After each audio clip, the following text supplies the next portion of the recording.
There it is. Are you? I don't have any of my sounds. Let me see. Do we have any sounds? There we go. Dude, I got. Okay. I'm double checking it right now. Are we live, Professor? Are we live?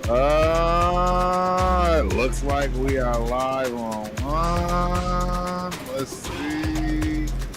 Error occurred on another one. It looks like we're listening live on another one. So I don't know what's going on, but I do see us live on. Maybe we're live on Ultimate Raider Fan, right? Trying to go on there, but that's where I see it. Yeah, I'm trying to go on the knockout canvas right now, and it's not.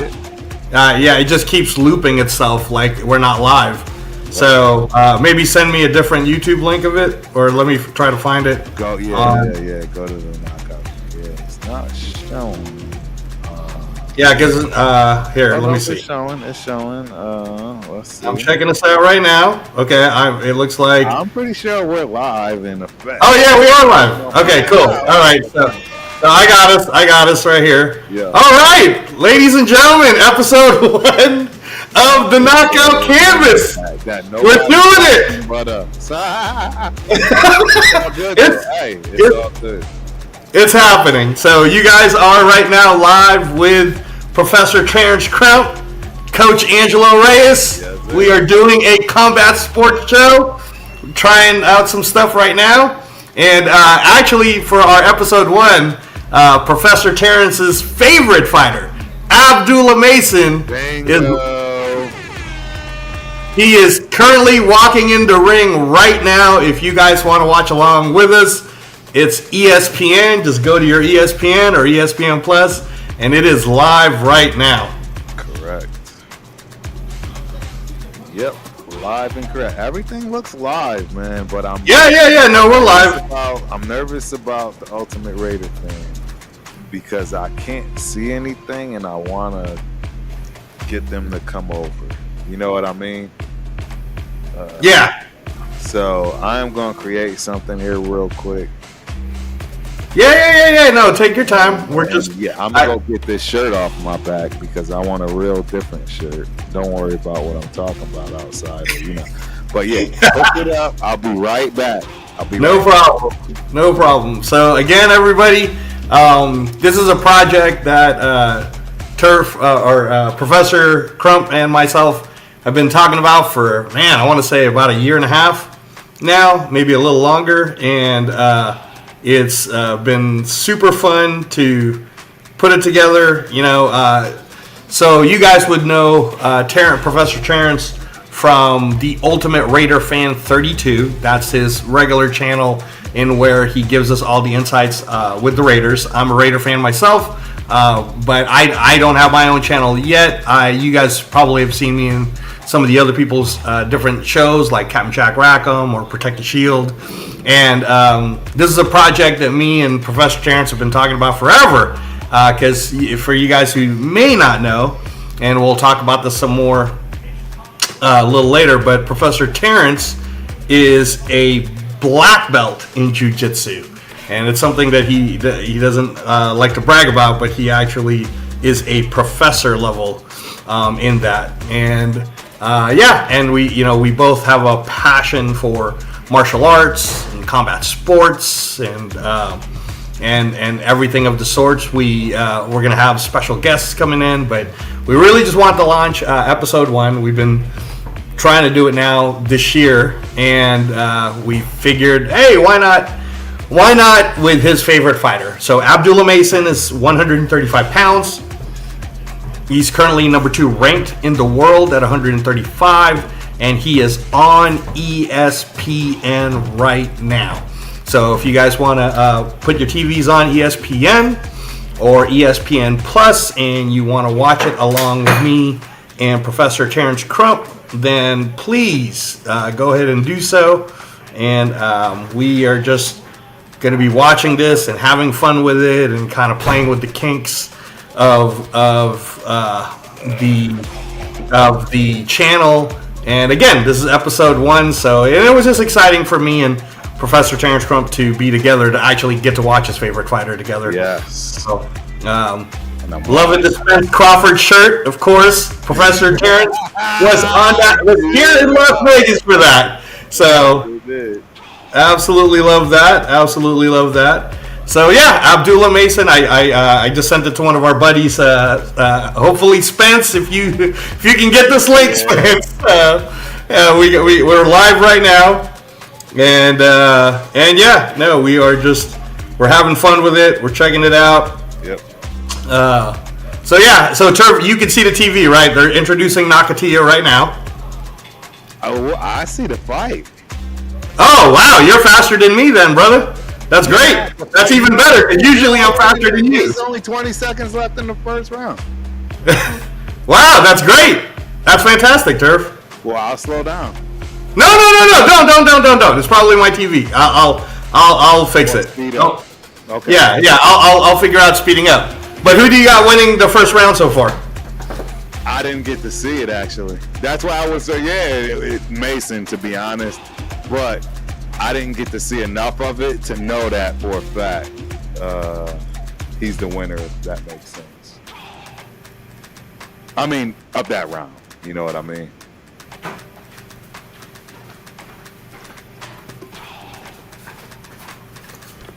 Yeah, I'm going to catch up to you right now, because what I'm going to do is I'm going to run it on my phone, which I think has a faster... Okay. And what I'm doing right now is I'm putting it up on the knockout canvas. Sweet. For Instagram.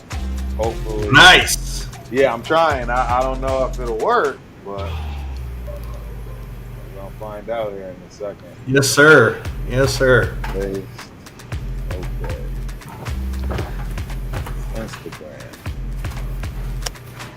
Let's see. We should be looking to try to get that going. I want to get it everywhere I can possibly. There it is. We are live on the knockout canvas. Yeah! By way of Instagram. I need Facebook too. I don't know if I do have Facebook. Yeah, you got it all. We got the Instagram, we got the Facebook. So yeah, I'm definitely seeing it right now. Turf, it is. Let me make sure with my glasses. Round 2. Yes. Round 2, and I'm at the 238 mark. Bingo. Perfect. Okay. Perfect. Sweet. So Abdullah Mason's doing his thing, as you can see. For you guys who don't know, Abdullah Mason is the one wearing the teal colors right now. And Nakatia is a very, very good opponent. He has fought Shakur Stevenson, who's currently the WBC 135 champion, and also fought Raymond Murataya, who is the current 135, 135 IBF champion. Yeah. Right. So this is a test for the young man, 20 years old. 100%. This is a test. This ain't no easy fight. Oh, not at all. The 20-year-old Abdullah Mason just doing his thing right now. He looks good, Turf. He looks really good. I agree. I liked what I saw in the first round. I like what I see in the second round. He's a young fighter, man. So he gets impatient. He does a lot of young fighter stuff that gets him in trouble, and that's where I get nervous. But I'm not, you know what I mean? I expect those things to simmer down. You know what I mean? Yeah. I mean, like right there, you just saw he swung that backhand left, right? But it was a little wilder. But you can see he's starting to control it. And what I've liked so far in the first 5 minutes of him controlling the fight is he's really establishing that educated jab we always talk about. Correct. Yeah. 100%. And he's throwing it everywhere. It's not just his head, his body is everywhere. Exactly. He's making sure he's keeping them guessing. Right. During the fight, you can't do. Yeah, you have to keep people guessing. Yes, sir. Yes, sir. Hey, FYI, this is a great fight right now. Seriously, this is no.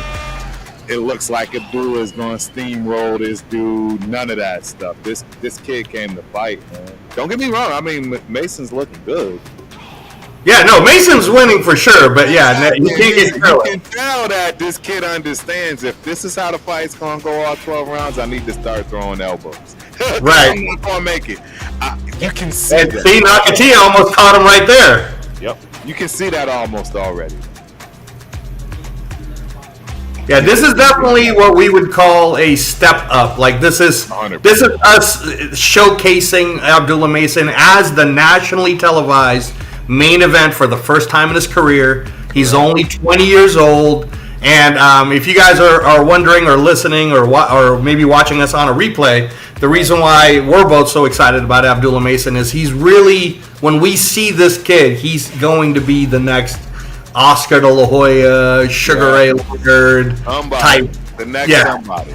He's gonna be and we just and the kid is not afraid to fight anywhere. In fact, after this fight, should he win, he will have an opportunity now to win the vacant WBO 135 championship against the number one contender, which is Sam Noakes of the UK. And Abdullah Mason has already said he would be more than happy to go to the UK and fight in front of 60,000 people in a stadium, which we love. We love that type of fighters.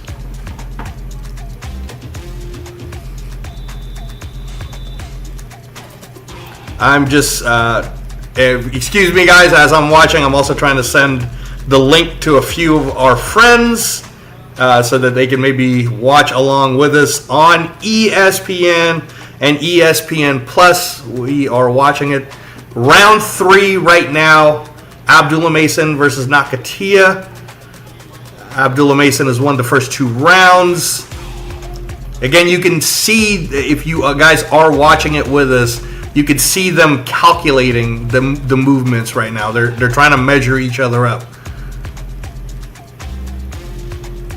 The way the flow of this is going right now, it's hard to tell if Abdullah Mason will be able to knock this kid out. The Nakatia is definitely being very good defensively when they get on the inside. Oh, Turf, your microphone for some reason is muted. Just so that you know, sir.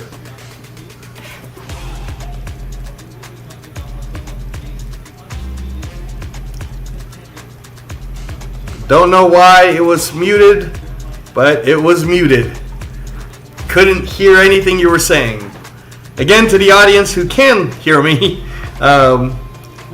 Abdullah Mason right now is pressing the action. Very tactical. He's going up and down, body head, shaking his arms off a little bit. Yep, I still can't hear you. You are still on mute.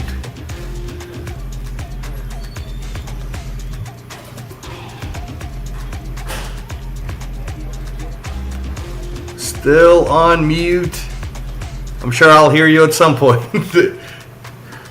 Again, ladies and gentlemen, as we're doing this, me and Professor Crump's watching it together live, we are also working out the kinks of the channel. This is episode 1. You can see him right now watching it in his beautiful big screen on the wall.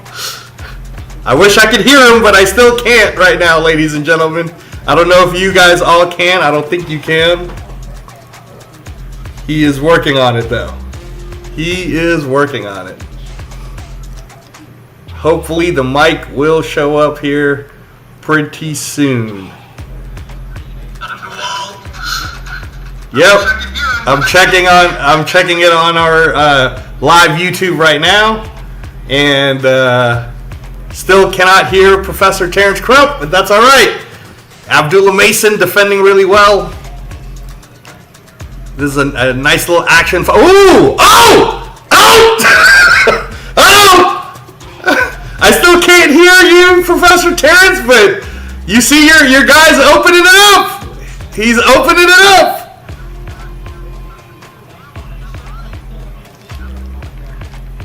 Maybe Professor Terence Crump's microphone got dislodged through the excitement of Abdullah Mason opening it up in round 4. It's a commercial break right now on ESPN if you guys are watching it live with us also. Again, we are working out the kinks of the channel. So please bear with us as we figure this out when him and I are just having a little fun watching the Abdullah Mason versus Nakatia fight together on ESPN and ESPN Plus. The show that we're doing is designed for, again, it's a design to be open and welcome to all. I think that we both believe that, especially here in the United States, boxing in general, and really in general combat sports, it's not a top 5 type sport versus outside of the U.S., anywhere you go, whether it's Mexico or Canada or the U.K., especially Japan. Combat sports and boxing in particular is in the top 3 range of most popular sports that everybody just watches all the time. And part of the reason why is because they show it on regular television. They talk about it on regular news. And here in the U.S., it's really treated as a very specialty pay-per-view type sport. And both me and Professor Terence wanted to just kind of educate everyone on how to watch everyone correctly and how to do so. Hold on just a second. Let me check and make sure that Professor Terence Crump is doing all right. Sport, and both me and Professor Terence. So we're just checking everything out, and he just stepped off for just a second, ladies and gentlemen. Don't worry, he will be back. And right now, Abdullah Mason is in round 4. He is putting it well together, turning it into a nice little battle. Can you hear me? Yes, sir. He's back. He's back. Yeah, I'll figure this stuff out again. Oh, no problem. No problem. So, Professor Terence Crump, where are we at? Where are we at with what you thinking of your guy? Because he's looking Mayweather like. Good, bro. He's looking real good. He's reminding me a little bit of remember when Floyd Mayweather beat Endu? Right. He already got that eye messed up, bro. Yeah. The problem. He already got that left eye of old boy messed up. That jab really got him. Now he's sir. See, and this is what I like about this fight. This guy is not going to just try to survive. You know what I'm saying? Yes, sir. He's got more to him to himself to allow that, and you're gonna see him fight back. And I think yes, sir. That very clearly right now. I mean, this is a hurt fighter. He's hurt right now. Oh, his eyes bleeding, like you said. He's shutting down. It was the 4th round. Yeah. Yes. This is the problem for him. This is why you see the power he's throwing with right now.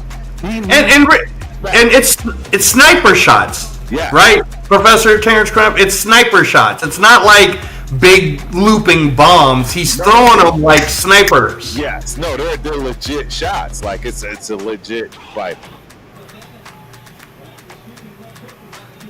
Again, ladies and gentlemen, if you're joining us right now, this is the Knockout Canvas. Me and Professor Terence Crump are watching the Abdullah Mason versus Nakatia fight live right now, happening on ESPN and ESPN Plus. If you guys want to tune in, it's free. 100% free. If you are on the Ultimate Raider Fan 32 channel, please move over to the Knockout Canvas. You should be able to find it. I'm going to put it up here on the screen here in a second. Please, if you are watching on the Ultimate Raider Fan, I see a few people watching. Move over to the Knockout Canvas.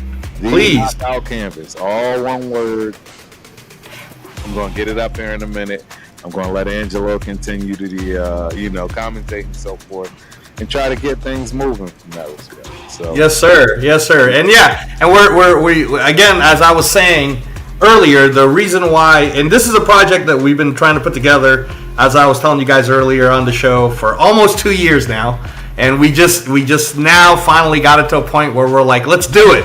Let's do it on the day that your favorite fighter Abdullah Mason is becoming the main event for the first time in his 20.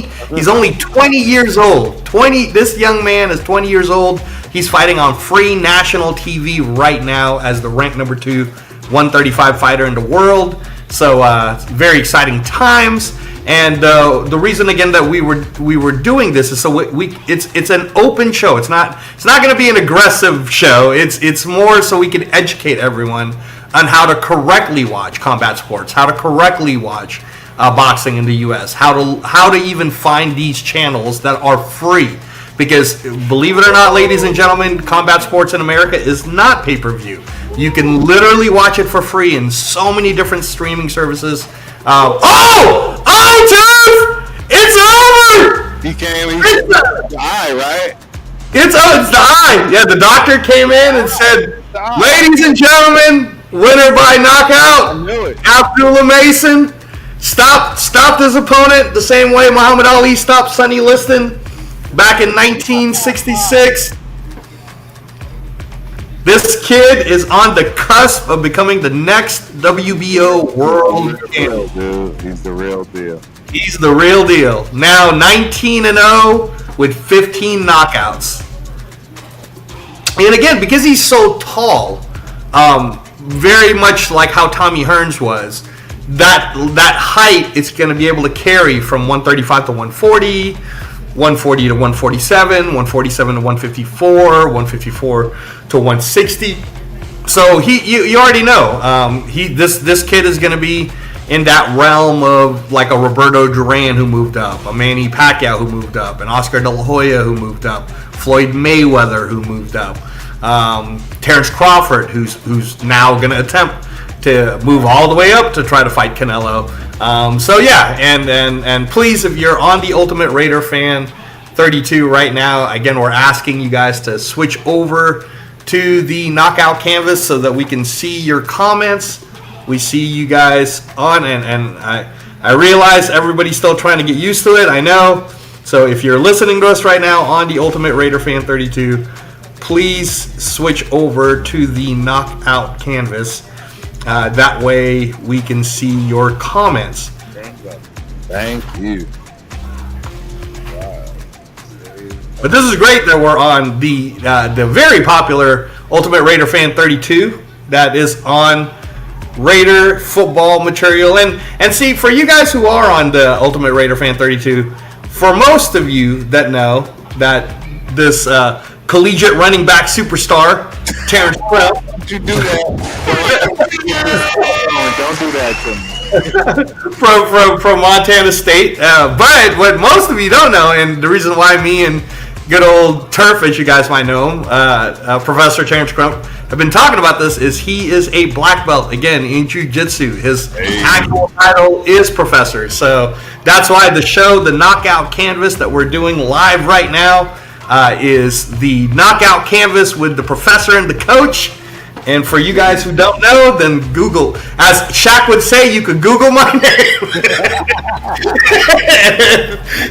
and it'll all be fine. But that's all right. Again, both me and Professor Crump, we don't really like to brag about our accomplishments. We just like to talk about the positives of combat sports. So, but if you guys are ever curious about Reyes Boxing or Angelo Reyes, you just press that nice little Google, and you'll find out all you need to know.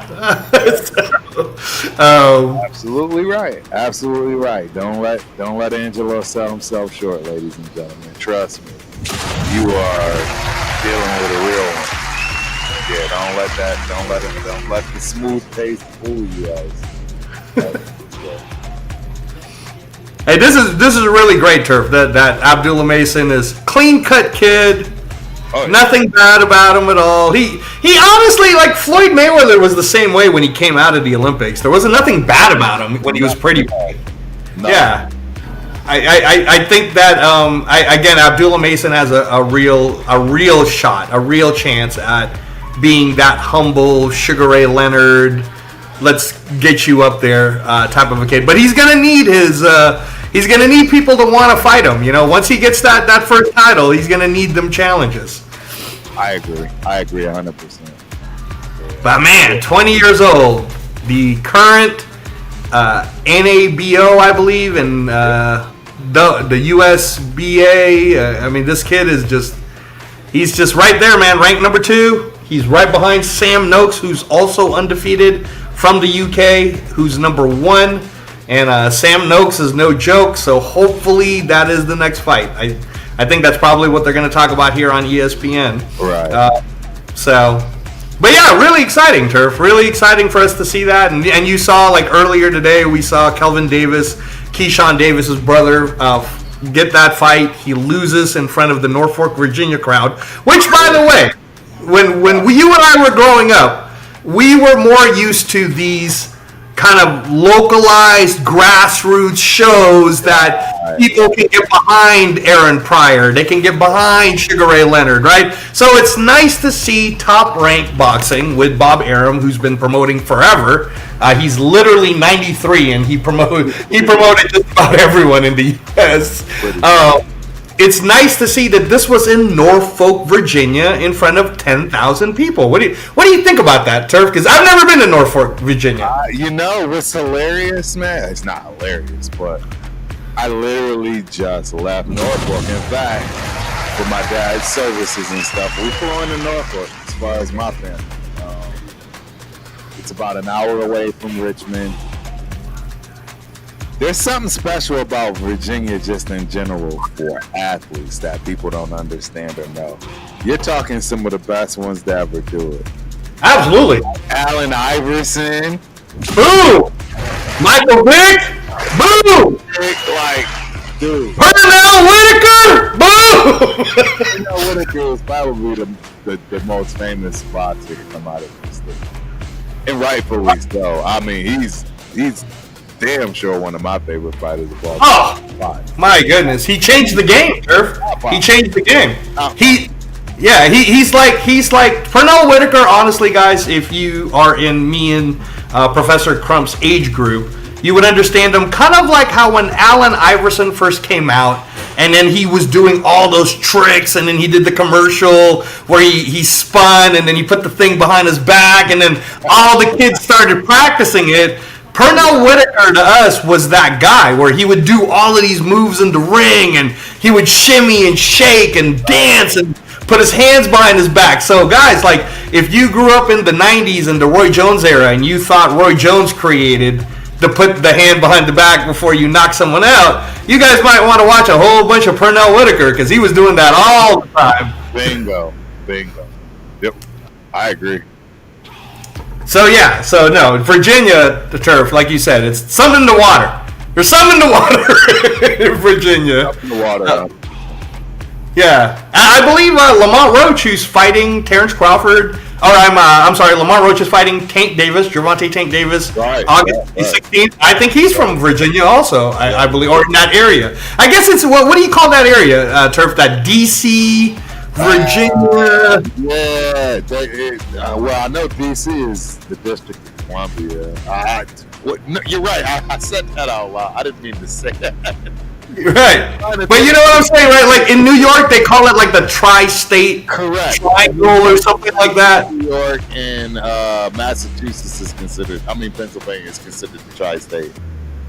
Right. And then New England is considered, right?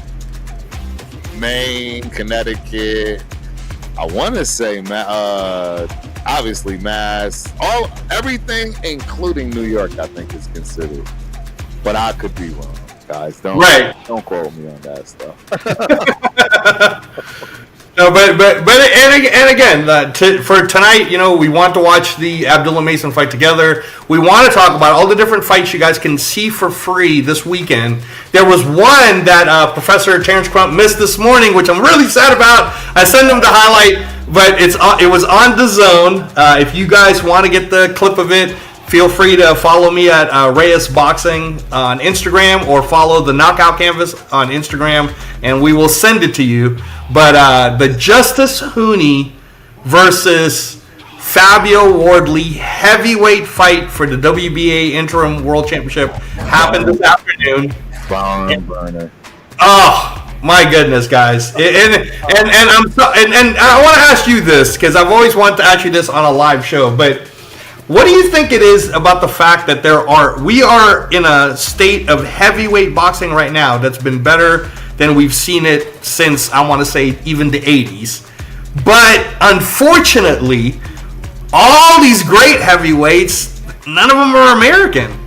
So what do you think about that, Turf, that none of them are U.S. based? Because we used to control it. We used to be the best at heavyweight boxing. And now we're the worst at heavyweight boxing. We are. So, first off, it doesn't shock me that it's my guy. Let me look. Oh, I don't have it set up. But don't worry, because we're going to get this set up right now. Right? Okay. Yeah. We're getting this set up right now. Hold on. Copy that link.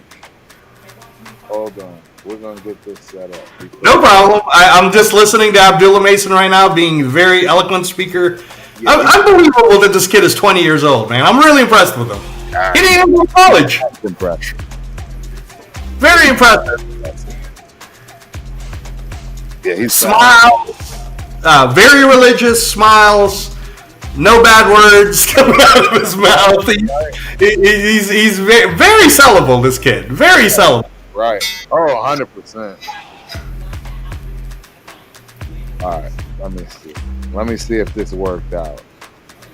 So, to you guys who are just listening to us right now on the Knockout Canvas, or if you're still on the Ultimate Raider Fan 32, we're asking you to switch over to the Knockout Canvas, the new show format with the professor and the coach talking all combat sports today as we're watching a live event. And I got it up. It doesn't shock me at all that our first comment comes from yours truly, BTS. Protect this shit. Oh, thank you, Chris. Thank you, Chris. Chris is really good, ladies and gentlemen. If you're listening to this on a replay or if you're watching us live at betting, he makes a lot of money betting, this guy. And every once in a while, me and Professor Crump will try to give him a little nugget. You know, and we're not always right, but, you know, we give him at least the logic of why we're thinking a certain way. Right. But thank you, Protect the Shield, for coming. Yeah, coming through. Appreciate you for, watching the show, man. While we work out these kinks, because there are some kinks. I'm not going to lie to y'all. So, Chris, the question I was asking Professor Terence Crump here was that we've been in a great state of heavyweight boxing now over the last 2.5 years. It's been better than it's ever been probably since the 80s. And the problem is none of them, there's literally none of them are United States boxing stars. No. So I asked him, why does he think we don't have any USA heavyweight? Because Abdullah Mason's 20 years old. Right. You just saw him right now on ESPN. 20-year-old kid, amazing. He just put on a performance, knockout after the fourth, and he's a star. But mainstream media, they don't really want to push a kid like this. But if Abdullah Mason was a heavyweight, if Abdullah Mason was 250 or 230, or this nationally televised show on ESPN would be all over. Stephen A. Smith would be talking about it every day. Right. You know, right. So again, Professor Terence, why, in your opinion, do you believe that we really have not developed any USA boxing heavyweight superstars since, it's been since the 90s? Right. It's the other sports, unfortunately. I'm just going to be honest and upfront. It's, I'm very transparent. All the other sports, they're more sexy. They give you more money. It's less abuse, if you will. It's more reliance on other than yourself, so you have outlets, right? Like, there's just a lot going on, man. And then just those size people, they don't want to get punched in the face. I just wouldn't. Well, you played with those size people. I mean, you had guys that were like 6'6" blocking for you. They fold like a tent. Yep, I'm saying it loud and clear and up front and close and personal. They fold like a tent the minute you give them something to fold for. and that's just what it is. See, and that's the thing. This is where I'll start to get a little grimy, guys. I'm gonna give y'all a look. This is the fight game is very different than football or any other sport. We make it nice and fluffy, but I'm gonna let y'all know right now, when you walk into a gym, it's nasty. Ain't no fluffy. Ain't no. You're not gonna hear nice words. There's no hi, how you doing today? No. That's just not the fight game, ladies and gentlemen. And that's why we're here to bring that truth to you, right? Across the board, because it's any combat sport. It's just a filth mongrel machine that you gotta have that chip and something in you to do it. I don't know any other. I don't know how to explain it. You're definitely not. We'll put it to you this way: you don't see a lot of college kids wanting to just wake up one morning and be like, you know what? I think I'm going to get into boxing. Punch in the face tonight. Right. We were just talking earlier about how kids like Abdullah Mason or Gervonta Tank Davis. I mean, they're not coming from there. I mean, Gervonta Tank Davis, for example, is from the mean streets of Baltimore, and we're talking like people getting shot streets of Baltimore. So, and it was the local police athletic league gym that he started training at as a kid that he had to come from in order for him to be where he's at now. And this is the same story for Floyd Mayweather from Michigan, right? Like, same thing. Like, and again, when we go just across the board, man, it's not. I mean, Joe Frazier didn't grow up in a collegiate background. You know what I mean? Like, so just like you said, but why do? But even still, though, you played, high level college football. Why do you think, though, that even in Montana State, I'm sure that you played with big guys who didn't exactly come from the greatest neighborhoods? Why wouldn't they have gravitated towards boxing even during your time? It's too hard. It's too hard. It's too hard. I'm telling you. I'd rather go through 2-a-days, whatever you throw at me from the term of a football game. And no matter what, I'm any of it, 2-a-days. The leading up throughout the week, it doesn't matter. Training camp, none of that compares to training for a fight, ladies and gentlemen. I've been fortunate to train for jiu-jitsu matches, which also ain't no fun. Oh, it ain't no fun. Not at all. This game that don't cut weight. And right. If you understand and know the word, those two words, cut weight, you already get it and know it's not fun. It's not an easy situation. And the bottom line, man, is there's easier ways out. I don't know any other way to say it. Fighting is exactly what it's the meaning of it's fighting. Right. People don't have it in them, man. They just don't have it in them. And I guess if you're in that size group, right? If we're already saying you're growing up and you're in high school and you're 6'1", 6 foot, or you look like you're going to be 6'2", they're trying to push you for what? Basketball, baseball, football. Then nobody's saying go to the local pal and learn how to box. Nope. Because if you think about it, right? You and I, when we were growing up, I mean, we got to watch. Even in the later years, right? So pre-Tyson, and Mike Tyson, obviously, from 1985 to the mid-90s was so dominant. But let's not forget, man, I mean, Buster Douglas did beat him, and he was quite good. Evander Holyfield, let's not forget about that guy.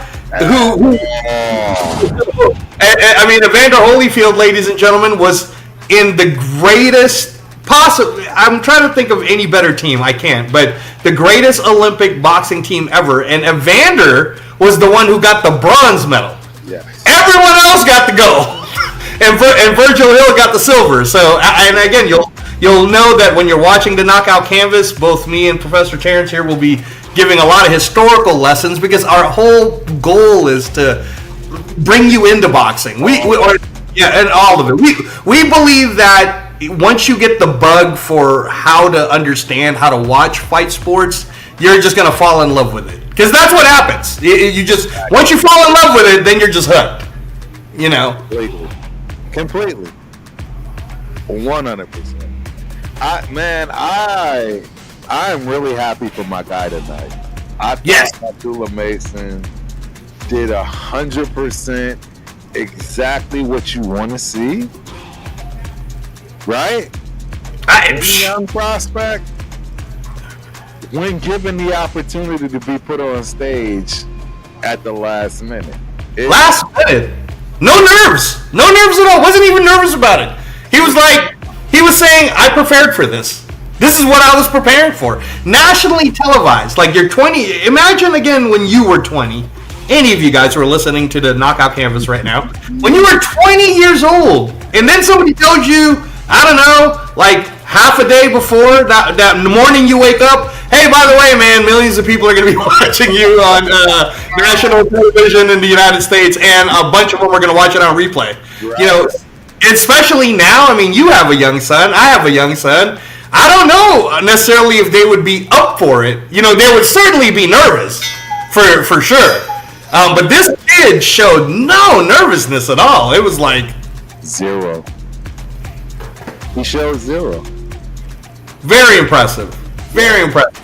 Yeah. Now, for you guys who are just watching the show right now and you're not quite up to date with the state of boxing, Keyshawn Davis, who was the WBO 135 champion, and I'm going to get Professor Terrence's take on this here in just a second, ladies and gentlemen, but, silver medalist, first of all. Silver medalist, fought for the United States.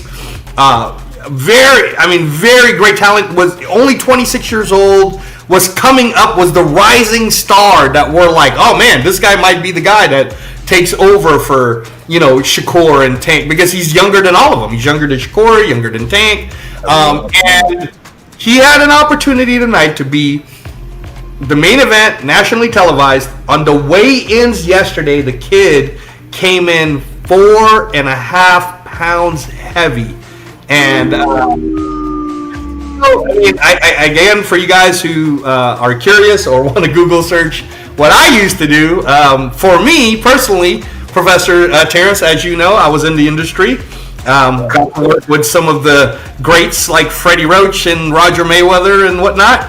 And I know for us, if we had a fighter and we had any feelings that there might be some weight issues even going into the camp, right, we were going to try to address that. We were certainly not going to wait last minute to try to make someone drain themselves out, because when you drain yourself, it's very dangerous, ladies and gentlemen. That's one of the dangerous things about cutting weight is it can cause severe brain damage. It can cause clotting. It can cause organ failure. Like, you don't want to cut your weight down so low that you could be what we would call a weight bully, where you believe you're so much bigger during fight night.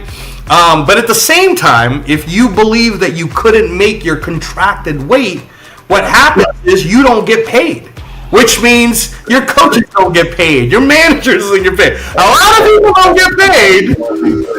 Yeah. So someone messed up here. Someone messed up in terms of whoever it is, the nutritionist, whatever. But the kid comes in 4.5 pounds heavy.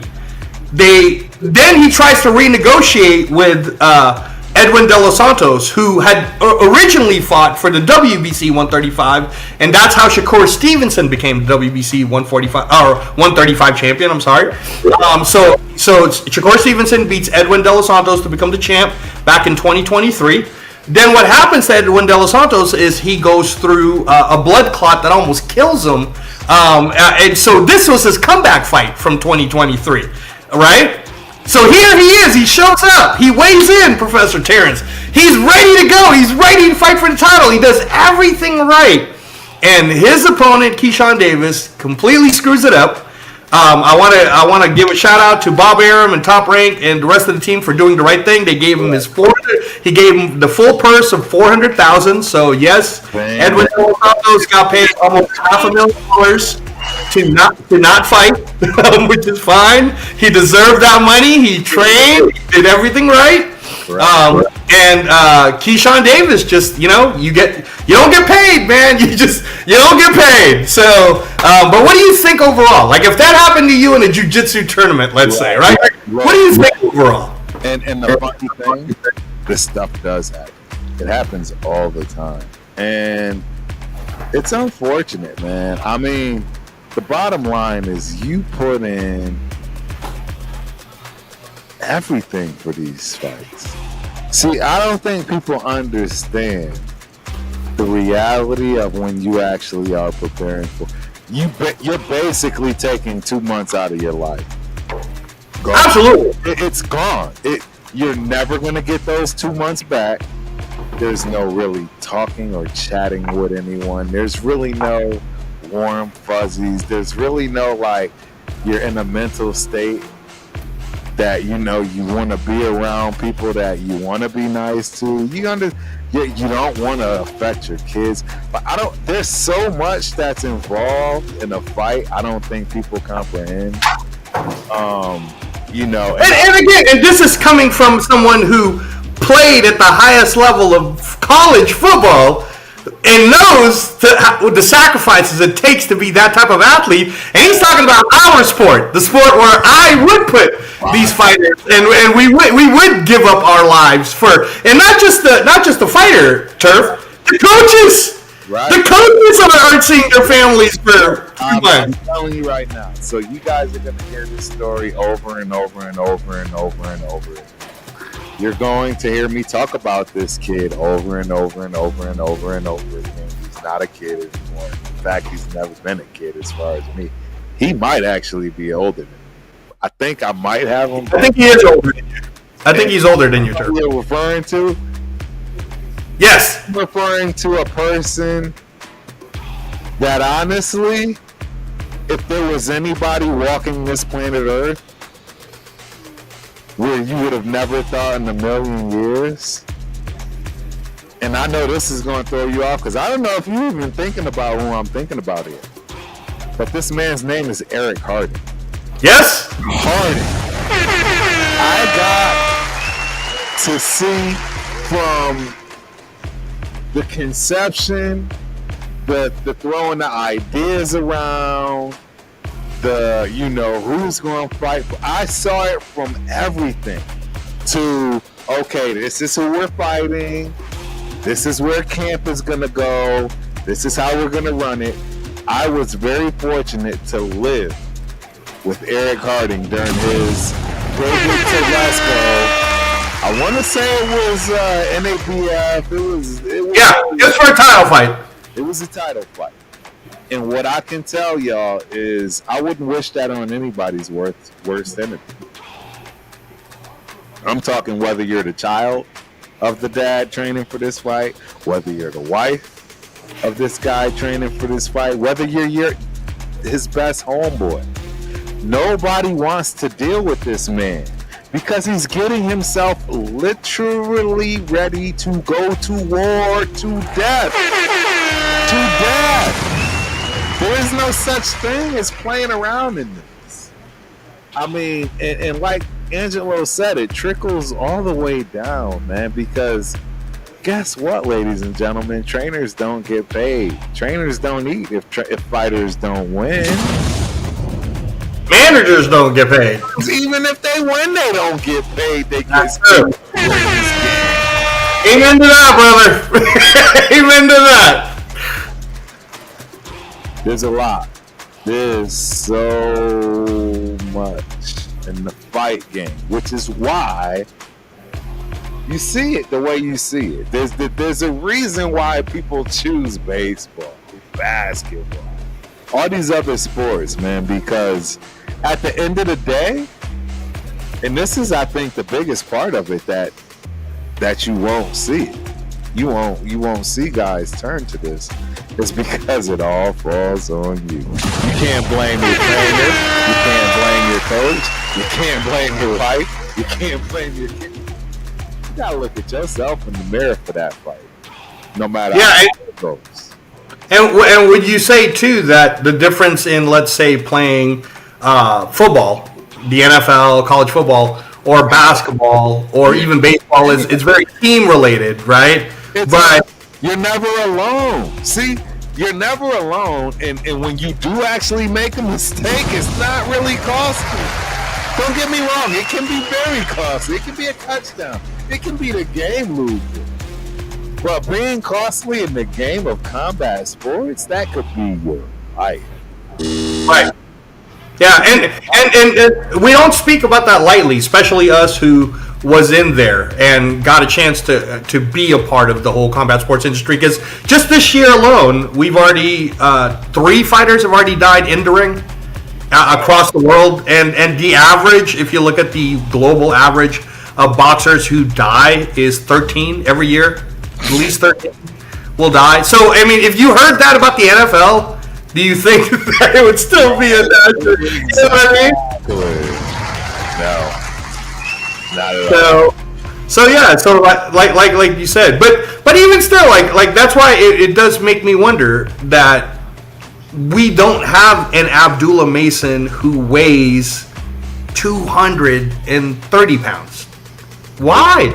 Like, do you believe it's more so also that these kids now that are growing up, and believe me, there are a lot of these kids growing up. My son, unfortunately, was one of them watching this guy, Jake Paul, and they somehow now think in this influencer world, a kid like Turf's son right now has a belief that he can wake up tomorrow morning and, hey man, if Jake Paul can do it, then I can do it too. And both you and I know that there's a certain discipline that it takes to really do it.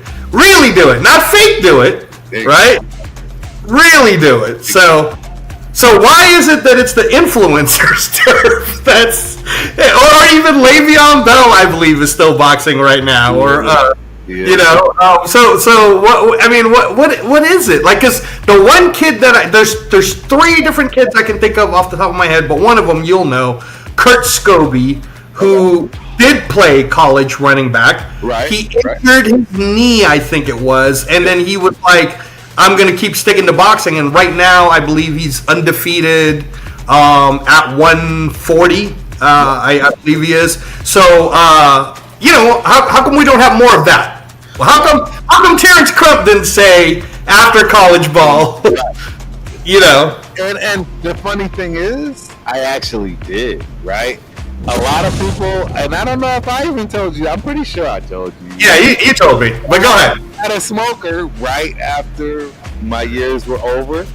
I hopped into that ring without hesitation, without any coaching, without any training, without anything, because how I was raised, how I grew up, the type of people I was around, the things that I did to be able to protect myself, regardless of the training that I had. I was very comfortable. You know what I mean? Until I got in there and realized that I should have been uncomfortable. And then it's funny because my whole jiu-jitsu career and life, etc., came out of something very similar. Like, you think you're safe until you realize you are absolutely and completely not. Right. So this is man, a lot of it stems from you are taught to play nothing but team sports your whole life. That's just the other thing. Yeah, in the United States, right? In the United States. There are very few sports that you actually are not, you know, at the fault or hands of someone else. And I think that's what really happens, particularly the people like myself, because I'm going to tell you right now, I never won anything in football, and it's probably going to pay me. That'll be what I'm on my deathbed saying, and people are going to be like, of all things this dude is thinking about, he's still thinking about the fact he never won shit in football. Right. You want anything in football as a team sport. Right. And so it was very easy to say to myself, I'm doing this. Not only for, not for anybody else or all that, but for myself, because I've never won anything. And I think you find a lot of guys that play team sports, they gravitate to something like boxing. Right. For later years. And usually what they find out is it's way too late. But this day and age, between, like you've been talking about, the celebrity boxing matches, all this stuff, football players that are doing it, Greg Hardy. And all of a sudden, everybody feels like they got a second chance. But people are paying for it. Right. And that's the other thing, too, is I think that's one of the reasons why you and I had this shared passion for wanting to do the knockout canvas, is that we want to educate everyone that please stop saying to me and Professor Terence Crump here that, the reason why I don't watch boxing is I don't want to pay for anything. You don't have to pay for anything. It's free. We literally just watched a whole day's worth of free boxing, and at 1:30 in the morning tonight, if you're up late wherever you're at, if you put on ESPN Plus, you're going to watch free boxing happening in Japan with the number 8 pound for pound best fighter in the world right now. Like, boxing is free, y'all. Boxing is free. MMA, actually, you have to pay more money for MMA because they do the $80 pay-per-views. It's part of their rotation. They do 12 of them a year. So you have to pay for those. And here's the thing for the majority of you who probably have some kind of a box. I know Chris has a box and whatnot. You don't even have to pay. You just all you have to do is watch boxing. Because the honest truth is, me and Terence here, we grew up at a time where we turned on Channel 7 or whatever channel it was when you were growing up, ABC Wild World of Sports, and boxing was free. Not only was it free, it was like for you guys, here's a fun thing for our episode 1, because again, we're going to bring up a lot of history. Did you know, I don't know if you even knew this, but I sent you the clip a while back. Professor Terence, did you know that the Monday Night Football, right? It was originally for boxing. It was the music for the opening of ABC's boxing, and football took it. But that was the opening. I remember hearing freaking goddamn Sugar Ray Leonard come out to that. Yes. And that's what I'm saying. It's like, no, man. Boxing was the A sport from the Joe Louis times to then you go to Muhammad Ali, Frazier, Foreman, and it kept going, right? Spinks, Larry Holmes, Mike Tyson. It just kept going, and then it just stopped. It's like we grew up turf, and then what happened to the heavyweight fighters? Yeah. You know? No, I agree. I mean, again, like I said, there's so much going on. It's the other sports. It's the boxing is brutal. It's brutal. It's the hardest thing I've done outside of any other sport. Oh yeah, no, 100%. There's not anyone that have been put through the training that doesn't understand that you have to truly. You can hate the training part of it, but in all honesty, if you have caught and got addicted to the boxing sport and then you were able to do it or train it or perform it, it's very addicting because you feel like if you don't complete the training, then you're a failure. Correct. Right? So then you push yourself to the brink, which is why it makes your body. Stuart Schwaggart, who we both know, Turf, he's told me. Hey, Later, third round picked by Al Davis. But Stu has told me repeatedly that the worst and hardest training he's ever had, football, whatever, track, doesn't matter, is when he was training at the boxing gym with the professional fighters to cut his weight, to get his slimmer.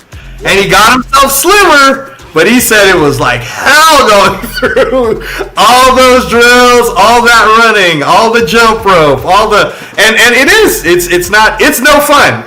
Which is why when you see two fighters finally get in the ring at that high level, like Abdullah Mason versus Nakatali tonight, right? If you got a chance to watch it, or you want to watch the replay on ESPN or ESPN Plus, trust me and Professor Crump when we tell you guys, Nakatali didn't wake up from the couch. He trained 2 months to get knocked out in 4 rounds. And you hit it on the bro. He trained. And see, that's the thing that people don't want to hear, see, understand. Now, this man literally put his life on hold for this fight, I'm telling you. And he lost. Yeah. and think about this too. He fought Shakur for a title, he lost. He fought Murataya, who's now the current IBF 135. He lost. And now he fought Abdullah Mason. And he lost, right? It's like this is just the life. This is how it goes. So then let me ask you this, because we did, and I think some of the younger people who will get a chance to listen to us as we talk more, they're used to the Manny Pacquiao came through, right. Ricky Hatton came through. Right. Zab Judah was the cover of ESPN magazine. Oh my God! Even till this day. Zab Judah, right? Floyd Mayweather, like.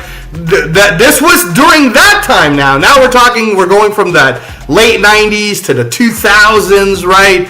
Now, but it's all that 135, 140, 147. It was kind of like De La Hoya was that 1990s moving into 2000, right? And then in the De La Hoya time, you had Felix Trinidad, Fernando Vargas, all of these. Amazing fighters. Yeah, and these are all like the ebbs and flows of boxing, right? Like there are stars. And then now in the United States, like in your estimation, and we're just, because I know he's your favorite guy, but who's the superstar in the U.S.? We're talking like superstar that can walk into ESPN and have an interview right away with Stephen A. Smith, or superstar that can walk into anything and be like, hey, you have to, because Muhammad Ali was on every talk show, bro. Oh, absolutely. You know what I'm saying, right? Mike Tyson was on Arsenio Hall. You know what I mean? Like Evander Holyfield. Marvin Hagler had a right guard commercial, bro. Had a right guard commercial, Turf. All right. Okay, I think he was doing like great poupon and stuff, right? Sugar Ray was selling a cereal and Coke, bro. Like, you know what I mean? So in your estimation, who's that right now? Who is it? Who is it in the U.S.? Because outside the United States, bro, when I start talking about some of the names before the show closes, these are superstars selling cereals outside the U.S. But in the U.S., who's our guy? Who is it? We don't have one. Even your man, Bud Terence Crawford, who's trying to do every interview in the world. He's not what we're used to as an American dominating fighter as far as the spotlight. Let's just be right blunt. It's just not. It's not what we expect. We expect you know what I'm saying, George Foreman's, Muhammad Ali's, you know what I mean, all those big names. Now, are you telling me that in the United States of America, Shedeur Sanders, who was the number 5 pick overall, as the 4th quarterback for the Cleveland Browns right now, is more popular than the best American fighter that we have, the best USA boxer that we have? That's so true, and it's so sad because, man, it used to be a thing. We all know that. It used to be a thing. Oh my God! It wasn't that long ago that it was a thing. It wasn't that long ago that it was a thing. I mean, the thing is now, and again, I don't want to get too. Guys, we're always going to try to keep me and Professor Terence here. We're always going to have our back and forths, but as much as we can, we're going to try to not keep things political or racial or anything else. But I gotta throw this out that more people are watching Jake Paul maybe because of the demographic. You know what I'm saying? I'm just gonna throw it out there, man. Like, demographically speaking, right? He's hitting them. He always says the Disney character, whatever. But those households are not the same households that Gervonta Davis grew up in. Those are not the same households that Abdullah Mason grew up in. So it's a lot easier, right, to throw out a Tommy Morrison looking guy than a Deontay Wilder looking guy who was smashing everyone. Absolutely.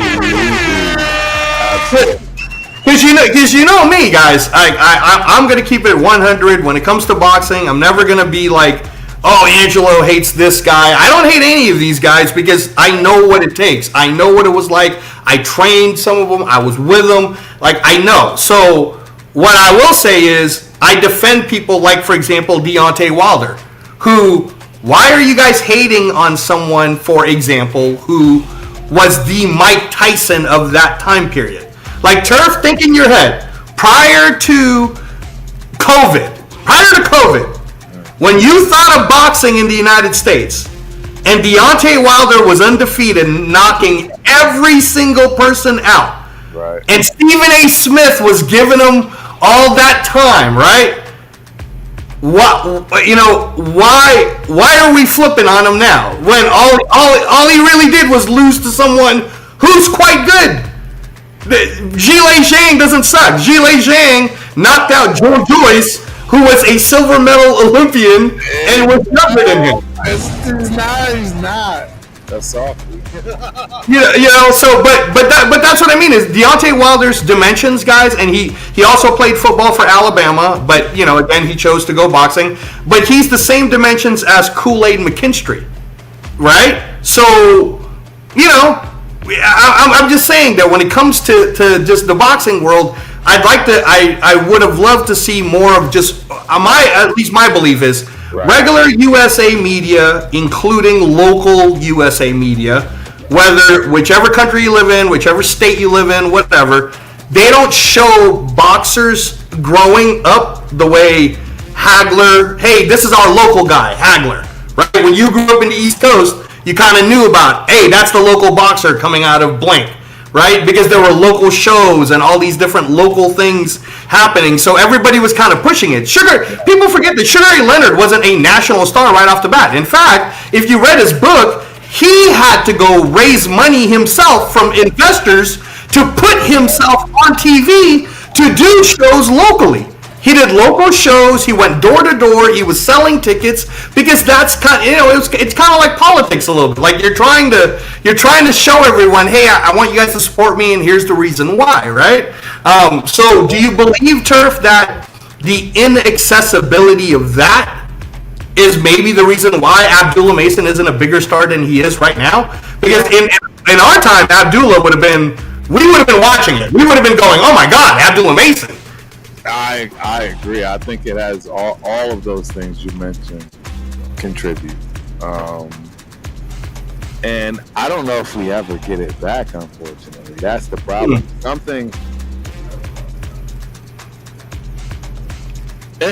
You know, at some point there will be the individual switch. Okay. I'm calling it out right here, right now. For whatever reason, whatever epiphany I just had, something just called out to me that, hey, history repeats itself. Yep. Everybody's gonna come around. And the bottom line is, the reality is, there will be people that take this route. Again, they're not taking this route now. See, we know this. The statistics, see, and that's the thing. You can lie to yourself, I guess. You know, all those things, but Angelo and I both know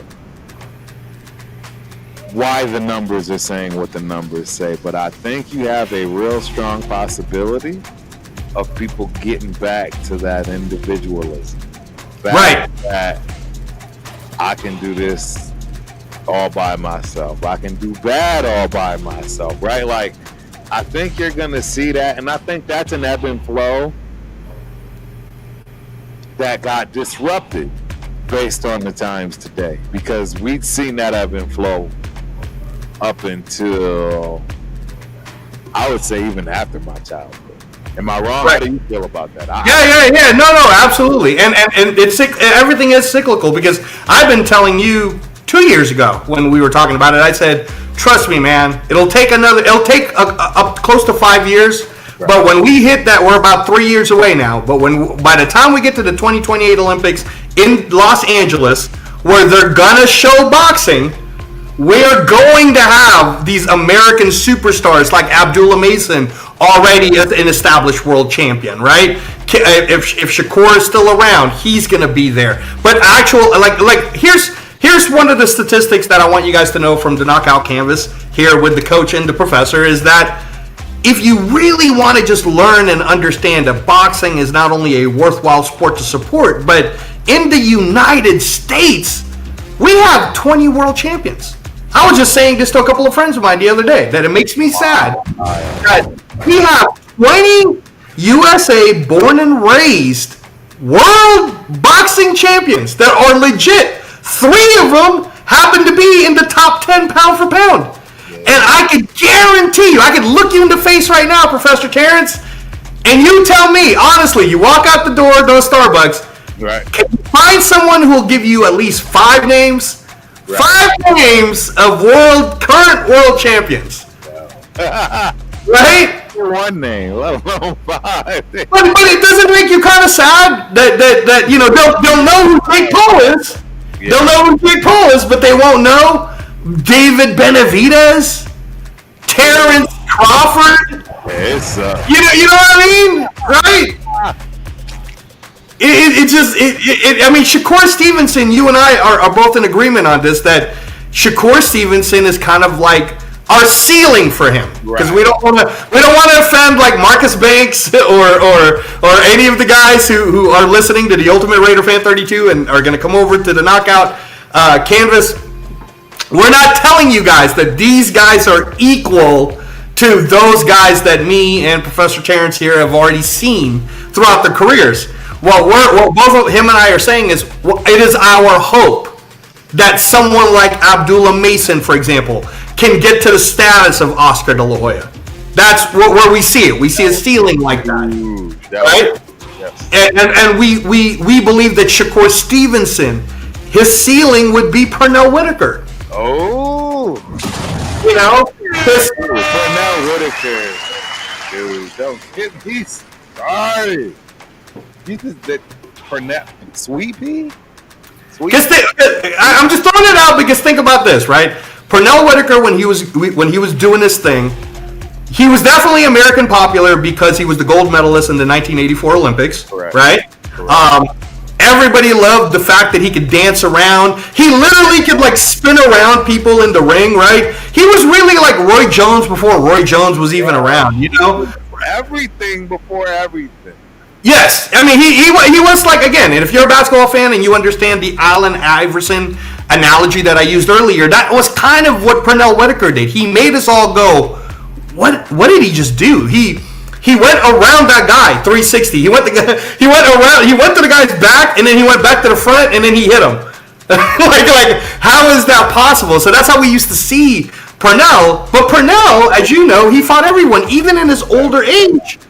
He fought De La Hoya, who I'm sure at one point when we get at that conversation, who really won, De La Hoya or Pernell Whitaker, right? He fought Chavez, who you know I'm going to say, right. I thought Pernell beat him. I thought Pernell Whitaker won, right? But Pernell Whitaker was that guy, right? Was that dude. So you don't believe that Shakur Stevenson at 27 years old right now, by the time he gets to 37 maybe, and he fights all the different people that he's going to fight, you don't think his ceiling?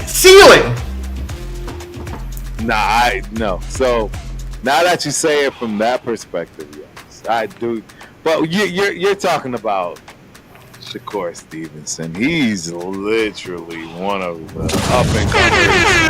And when I say up and comers, ladies and gentlemen, what I mean up and comers of all time. I don't mean just some dude that was a great fighter. No, he has. You're talking Sweepy. You know, he has the ability to be, if not the best at that weight class, one of them. And that's not said lightly. This is the game of boxing. This is different. I would say, would you say that with Shakur, maybe you're worried about his hands? Because Floyd had the hands problem also. And you know, because he is Floyd-esque, no. But I wouldn't be surprised if, because of his hands, you know, things don't work out the way he expects them to. And when I say that, what I mean is that he wants that limelight. I think Shakur Stevenson really wants to be known not only as a guy that can outbox you, but a guy that can knock you out. For whatever reason. And right. It's just not in this game. Right. He's more Pernell, right? And people forget that one of the great things about Pernell Whitaker was he was amazing at attacking the body. And back in his day, the reason why Pernell Whitaker had so many knockouts also is it was 15 rounds. Yeah. He was working the body for like 8 of them. You were ready to go. Right. So it is. I understand what you're saying there. Do you think that then because Shakur is Floyd-esque, he can't control the market in kind of forcing you to fight him? So is that maybe the reason why you haven't seen him fight a Tank Davis or a... Partially, absolutely. Partially. You don't think a lot of people want to fight him? No, hell no. Right? Like who's? Nobody's signing up for that. Right. Nobody's signing up for that unless they have to get the bag. Like you know what I mean? It has to be mandatory. Right.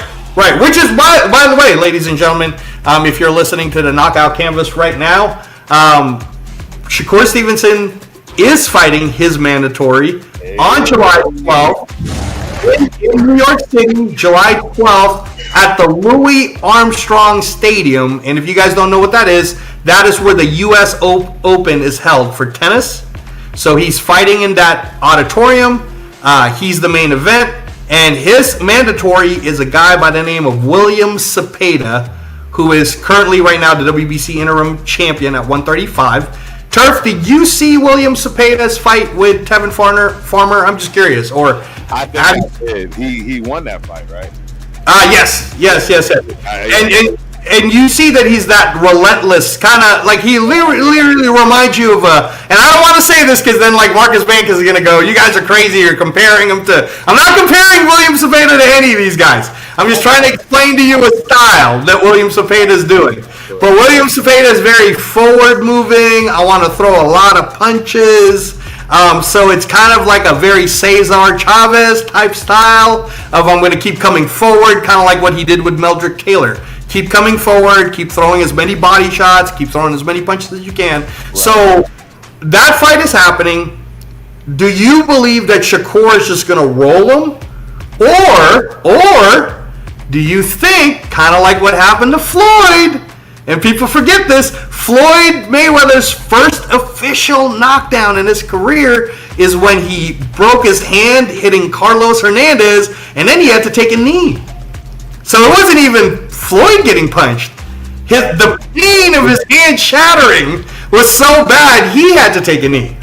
And Shakur, we know on his last fight in February in Riyadh, he was hitting Josh Padley to the body, and he kept shaking his hand. He would hit him and he'd shake his hands, right? Because he's coming from those hand surgeries. So do you think that July 12th fight could actually be a very upset type of a fight because of those hands? Or do you think Shakur can do it? I think Shakur can do it. I think he's got the skills. I mean, see, that's the thing that people would say and nobody actually really listened to because they just got whether it was Mike Tyson, right? Whoever your favorite heavyweight was that would just knock people out. But the truth is, the saying has always been true and held true from the jump, from day one. Skills pay the bills, ladies and gentlemen. That's just what it is. Boxing is a skill. It's not you don't get lucky at it. You know what I mean? Don't get me wrong. Yes, you can have a lucky punch, right? But you don't get lucky in the game. Floyd Mayweather isn't lucky that he got the victory, right? You know, these guys that get to 20, 30, 40, they're not lucky. That's not luck. There is some calculation, right? And some will consider that and call that quote unquote luck. Whatever. All I can tell you is that there are some guys that don't do. It's up to you to figure out who those guys are, all right? Because they're all going to be whooping. They're all going to have something to say. They're all going to be the ones saying, hey, look at my man or whatever when the fight choice didn't go right. You're going to have all those things. But at the end of the day, the real, right, Angelo? Real. Hey, man, I'm totally agreeing with everything you're saying. I'm listening to you, and I'm like, keep going, because you're not telling wrong things. Yeah. You know, again, the show is designed to educate everyone. So, and if you guys on the chat or when you see us weekly, you want to argue with us about it, you can. But again, just keep in mind that all you got to do is Google search the names, and we kind of know what we're talking about a little bit. A little. Not maybe it won't be the way you like us hearing it, but this is why we like to just kind of keep it to the truth, right? So there's nothing that Professor Terence Crump has said right now that's untrue. But I mean, so you believe that Shakur? We both agree that if Shakur's hands does not hurt him during that fight, right, it'll go through. So I'm going to bring up one that you might remember because this happened when I was in the Bay Area. Bill Graham Civic Auditorium, I want to say it was 2002, I think. Floyd Mayweather and Manny Pacquiao were actually on the same card. I don't know if you remember this. Floyd Mayweather and Manny Pacquiao were both the co-features on HBO Boxing on the same exact card at the Bill Graham Civic Auditorium in San Francisco. And Manny Pacquiao had fought a guy by the name of Agapito Sanchez, who was just brutally like hitting him in the groin, headbutting him, getting a disqualification. It was terrible. Right. And the headliner, Professor Terence Crump, was Floyd Mayweather Jr. defending his, at the time, I believe it was the 130-pound WBC, the Super Featherweight Championship, against a number one contender from Texas by the name of Jesus Chavez. I remember that.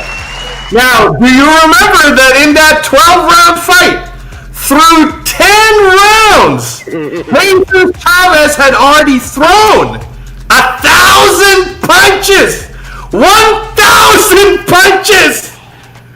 A little ass dude throwing 1,000 punches 1,000 times at Floyd Mayweather. Right. And you remember that it was close? The rounds were going back and forth. Like Floyd would win a round, Chavez would win a round. Floyd would win a round, Chavez would win a round. And it was super close, right? And this is the way I was saying. I believe that Cepeda versus Shakur is going to end up like this. Right. The way that fight ended, for any of you guys who want to look it up on YouTube, Jesus Chavez versus Floyd Mayweather Jr. at the Bill Graham Civic Auditorium, is Floyd basically was just in that pocket doing his shell moves, right? Hitting them with them uppercuts, and the continuous motion of Floyd using kinetics to hit him, along with Chavez throwing so many punches that he was wearing himself out, right? That the engine, the RPM kind of went to red, and his corner stopped it because he was like, in this next 2 rounds, I'm getting knocked out. You're gonna, I mean, that or it could be worse. It could be, and people forget again and you and I, as we start to talk more about the past, we're only 49 minutes in on our show right now, but when we talk about the past and other weeks and in other shows, I bring up the Philippines in the Thrilla in Manila with Joe Frazier and Muhammad Ali fighting their 3rd epic fight.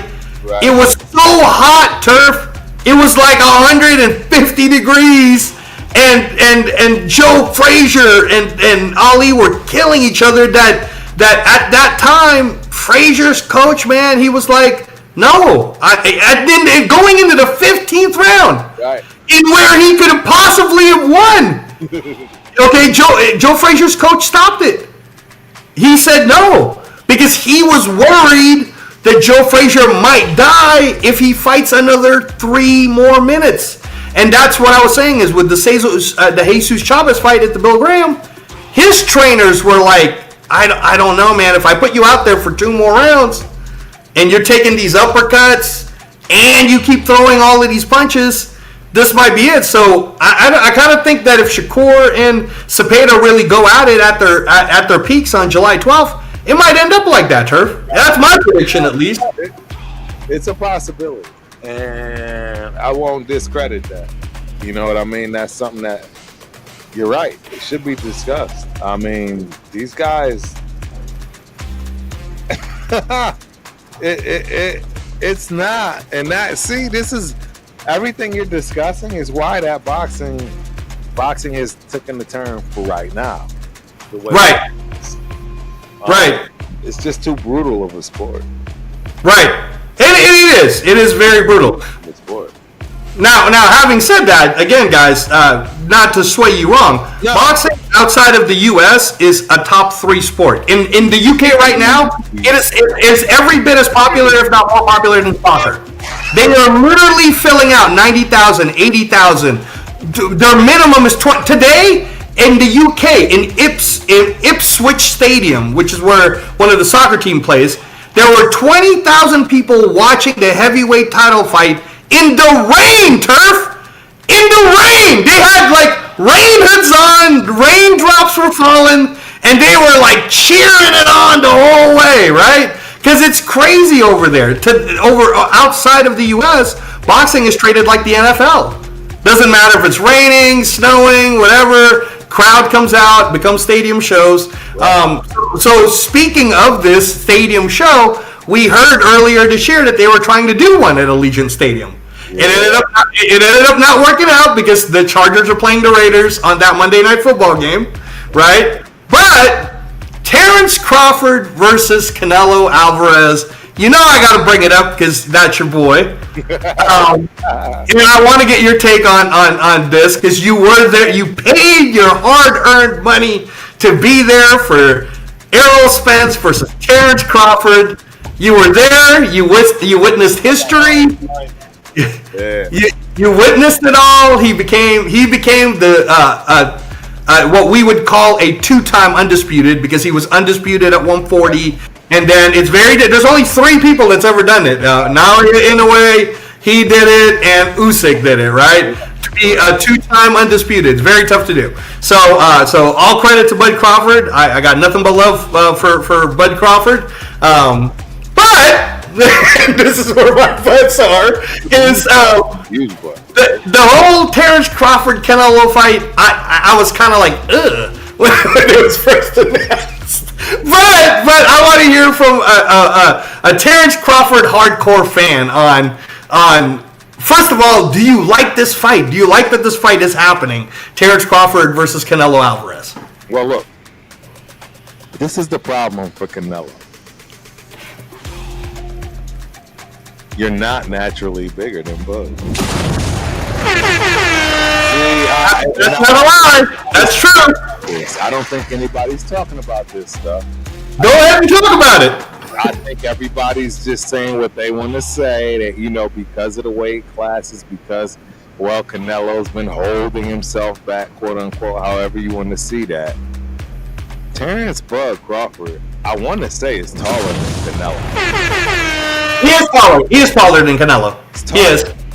I think he's naturally the bigger frame guy. Yes. He's naturally the stronger guy. You're talking about a wrestler. See, that's true. That's true. Go ahead and speak about that wrestling strength, because I know you know about that, especially being a black belt. You want to know who black belts hate the most? You want to know what jiu-jitsu practitioners fear coming through the door the most every day of class? It's an effing wrestler. It's them silverbacks, them strong body I go through anything in life to live wrestling. It's the hardest sport to compete for. Over boxing. Now you might have something to say from that respect. I'm going to tell you, I don't think I've seen any sport is just gut-wrenching is what you need to do in order to be capable of wrestling and getting a title at Big Ten and Big Ten is kind of big. That's actually, I think the Big Ten is probably the best. Oh yeah, I would agree with you that the grind. I mean, it's just different. See, fucking punches. Yeah, the grind is different. The grind is different. Yeah. Well, I'll definitely say from what, and I'll let you keep going. But what I'll say about wrestling is that the training for it, and they also have to cut weight. The training for it is so gruesome that it's closer to like having to hold your breath underwater type of a training, right? That's very difficult. The one thing I'll say on why overall I don't believe that it's a harder sport than boxing is because nobody dies in wrestling.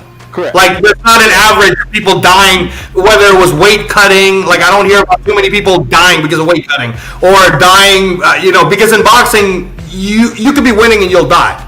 Because there's a blood clot that gets in your head, right? So you can win and die. Let's keep it real. You can win and die, and that is that small, quote unquote, small caveat to where Angelo, you are 100%. You're 100% correct. But the actual training, that's brutal. The part I'm referring to. Because I would much rather punch a heavy bag. I would much rather hit the speed bag than the shit that wrestling. I'm just gonna be honest. Yeah. Takedowns, the getting away from takedowns, the preventing takedowns. I'm just telling you. I'd rather. I'd rather run around the ring and force the ref to not allow somebody to hold me, as opposed to be held against my will. And this dude literally make me feel like a infant. Right. And to your point. It's not. Yeah. And to your point, that's what Terence Crawford was his base was wrestling. He grew up wrestling. His background was wrestling. He's a big bag. He's a big bag. And I don't know if people understand when I say what a big bag. Bro, it's the last person you want to be in the cage with, mano a mano. I don't care what your style is. You don't want to be in there with a big bag, and that's what a wrestler is. I'm just telling you. I don't know. So his bigger frame, he's taller, his wrestling mentality, but this is where people might say to you, I don't know about that one, there, Professor Terence, where you said that he's actually stronger than Canelo, right? I mean, like this, because the argument, and I want to hear from you on this. The argument, not my argument, just the argument that everybody will say is, well, wait a minute, Canelo's been fighting and defending at 168 this entire time, and this is the first time Terence Crawford is going to go up to 168, and after he beat Errol Spence, he moved up to 154, only one weight class higher. And he had a hard time with that Israel Madrimov. So what's your rebuttal, sir, to the people who will say this? My rebuttal is that hard time he had was based off of what I thought was a fabulous strategic process. And oh boy, because he knew there was no other way to beat him. He knew for a fact. See, he knew that, hey, Bud Crawford is coming into this fight training as the smaller guy. The guy that needs the food, right? The guy that needs to earn respect, etc. So if I sting like a butterfly and fly like a bee, that can be very confusing. That can take him out of his game. That can allow me to find a way to beat him when I know I have no other avenue to beat him because of all those things I just said that you know you don't have a shot at. And that's why I think he fought that fight the way he fought that fight. You know, hindsight, I can say that stuff and look back at it now, because what other fight style would you have knowing that you're fighting a silver bag? See, the key and the difference is you got to know the combat game, ladies and gentlemen. Which is what we're trying to do. We're trying to teach it to him. Right. We're trying to teach it to him. And yeah, if I were to talk to you about being in the BJJ match, but now you're dealing with a judo guy. That screws your whole BJJ game up. I hate to tell you. You see what I'm saying? So I totally understand. I'm talking to them people that don't like. Yeah. When me and Angelo have these conversations, we already been there and done that. Right. True. We've been there and done that. We've had. Don't get me wrong. I'm not saying we don't disagree and we don't have heated debates on what style, all those things. All that stuff still comes up with us. But the reality is, the basics we all agree on. Right. That's in the combat sports. The basics you agree on. And the bottom line is, if you're in a bad matchup, good luck. And you believe that the Israel Madrimov kind of style that Terence had to fight for the first time moving up to 147, he was kind of like, you know what, man, I'm not going to get headbutted today. I'm not going to let this person, he's weird, he's wonky, so I'm going to do what I need to do to win.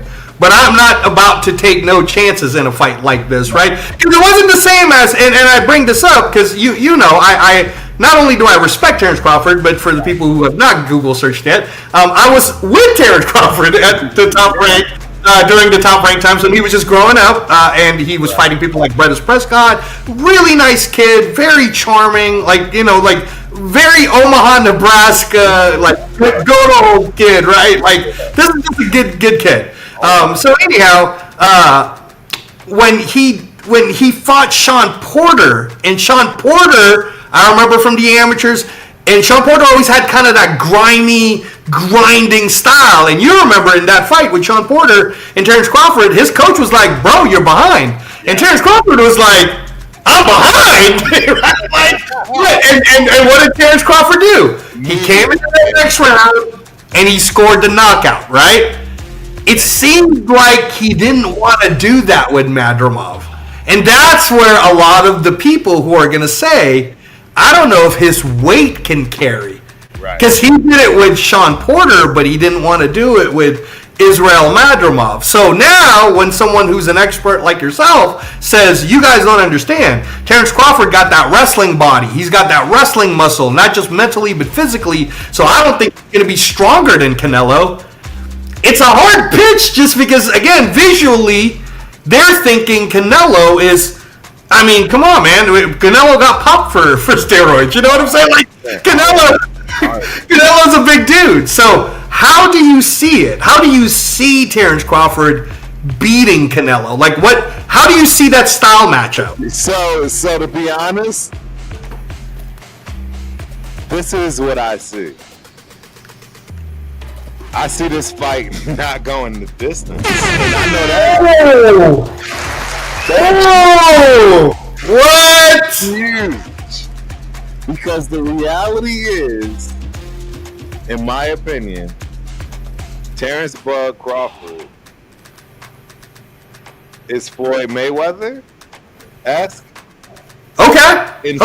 How he's going to box.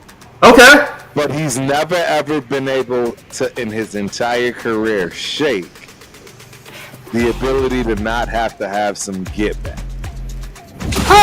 We all understand and know what I mean by that get back.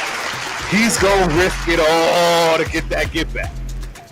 And I have a feeling that he's going to have a lot of that get back in this fight. He's gonna have a lot of scenarios to where Canelo is going to make him feel that get back. Because Canelo can cut off the ring. Canelo can do the things that, you know, in this, let's keep it a beam. Canelo has to bring his A game now. Don't slight me with, you know what I mean, if Canelo comes through and he just comes through for the check. Because if he comes through for the check, it's going to be a boring fight. nobody's gonna. There is gonna be no excitement. Right. To be honest, then all that stuff goes out the window. But if Canelo comes to fight and Bud is going to come to fight, and Canelo gives him just enough of an edge for him to get out of that, you know what I'm saying? I'm boxing and I'm being safe, and now it's, hey, I need that get back. I think you could potentially see one of the best fights of all time.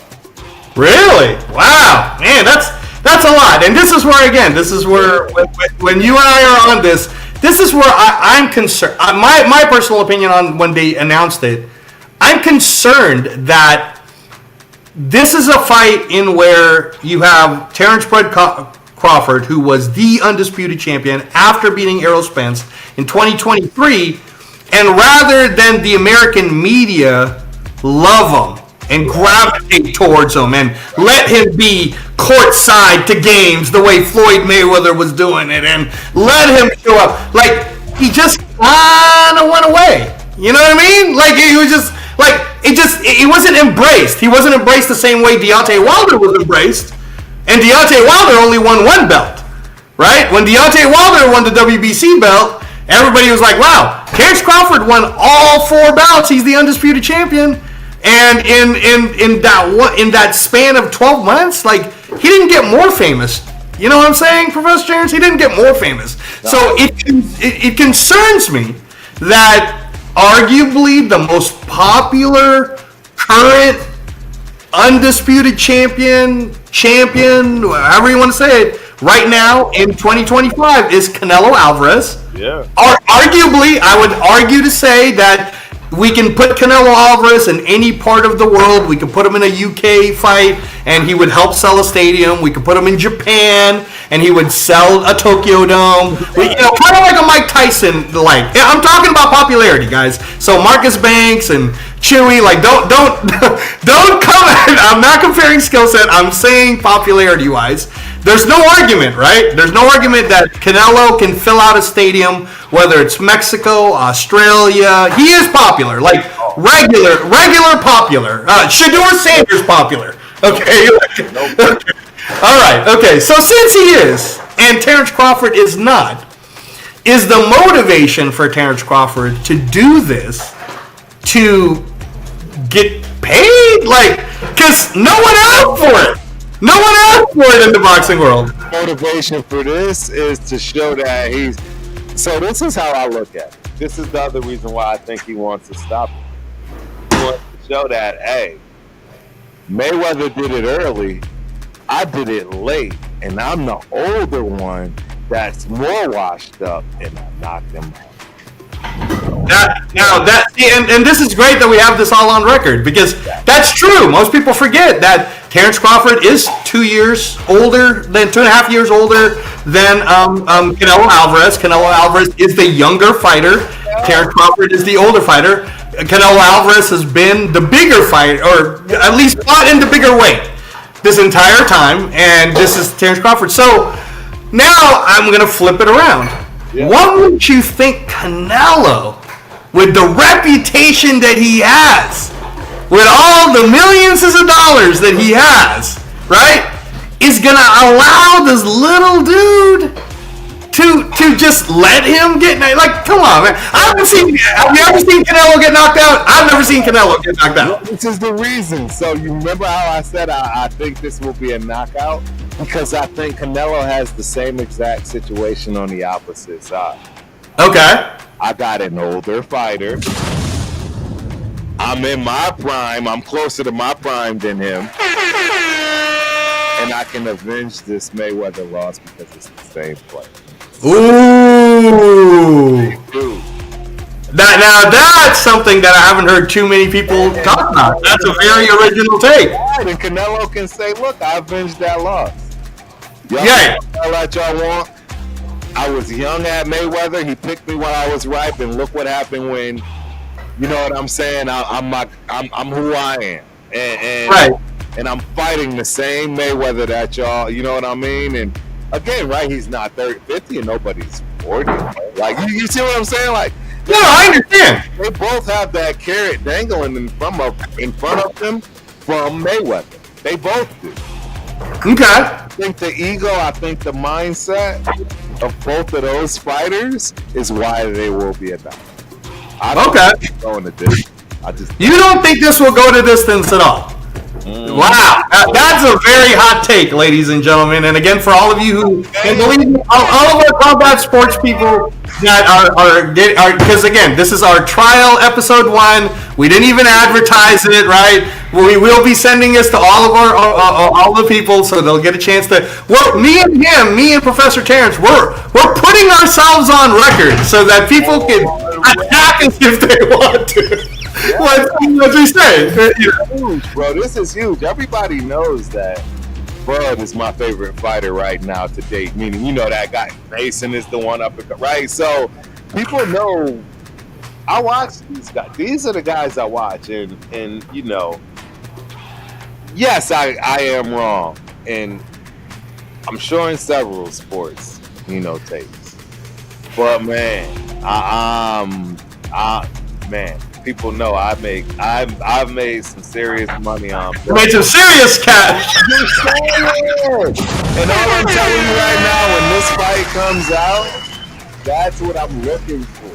I'm looking for. Now, unfortunately for you, the odds were huge. You should have bet on it when it was first being talked about, because then it was like, there's no chance that Terence Crawford's going to beat him. And I was even one of those people saying it. Right. And after we just saw what we saw on Cinco de Mayo with William Stoll and the way Canelo looked, he looked like he was walking on quicksand. He didn't really press the action. He just let that Cuban style dance around. And then people were kind of like, well, Crawford is a little taller than Canelo. Prove that all night. Brother, prove that all night. I'm sorry. If Canelo come out, he needs to get back on whatever that meat he was eating. Because I'm telling you right now, if he come with that, it's over, right? It's over. So here's the theory for you, though. Okay. So the betting odd then evens itself out. I believe right now Terence Crawford is like maybe a plus 100, and in some betting it's like minus 110 either way. So it turned from no chance to 50-50. Right. Right? Is it possible that Canelo didn't really fight the best style that he fought? Oh, 100%.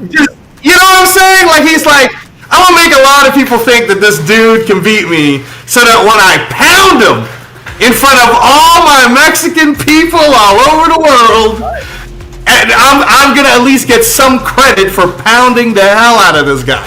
So the problem with that notion, he doesn't have the speed. And I think if Terence really felt that, you know what I mean? Like, so I don't know. I think it's going to be a knockout. I wouldn't be shocked if Terence Crawford got knocked out either. What? Mentality. I think somebody's going to knock somebody out because of the mentality. They don't have this. They don't have that Mayweather issue. I'm going to be honest. I believe Mayweather had an issue, and that's why he did choose his fights the way he did, and how. You're right. They were calculated. Let's not keep. They were calculated. Right. I think in the back of his mind, he may have not been 100% confident. He'll never tell us that. Why would he? I wouldn't tell us that. I wouldn't tell you that in a million years.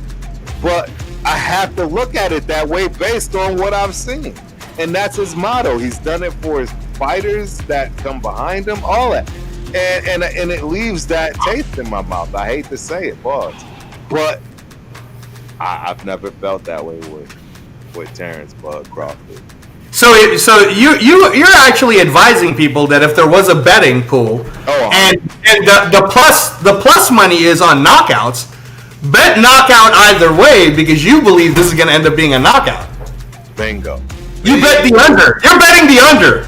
You're betting under 12 rounds. Send to under. I don't see this fight going the distance. Wow. Because I know Bud is capable of getting into a bloodbath. Oh, that's true though. That's true. He's never gonna allow you to get the best of him in any instance.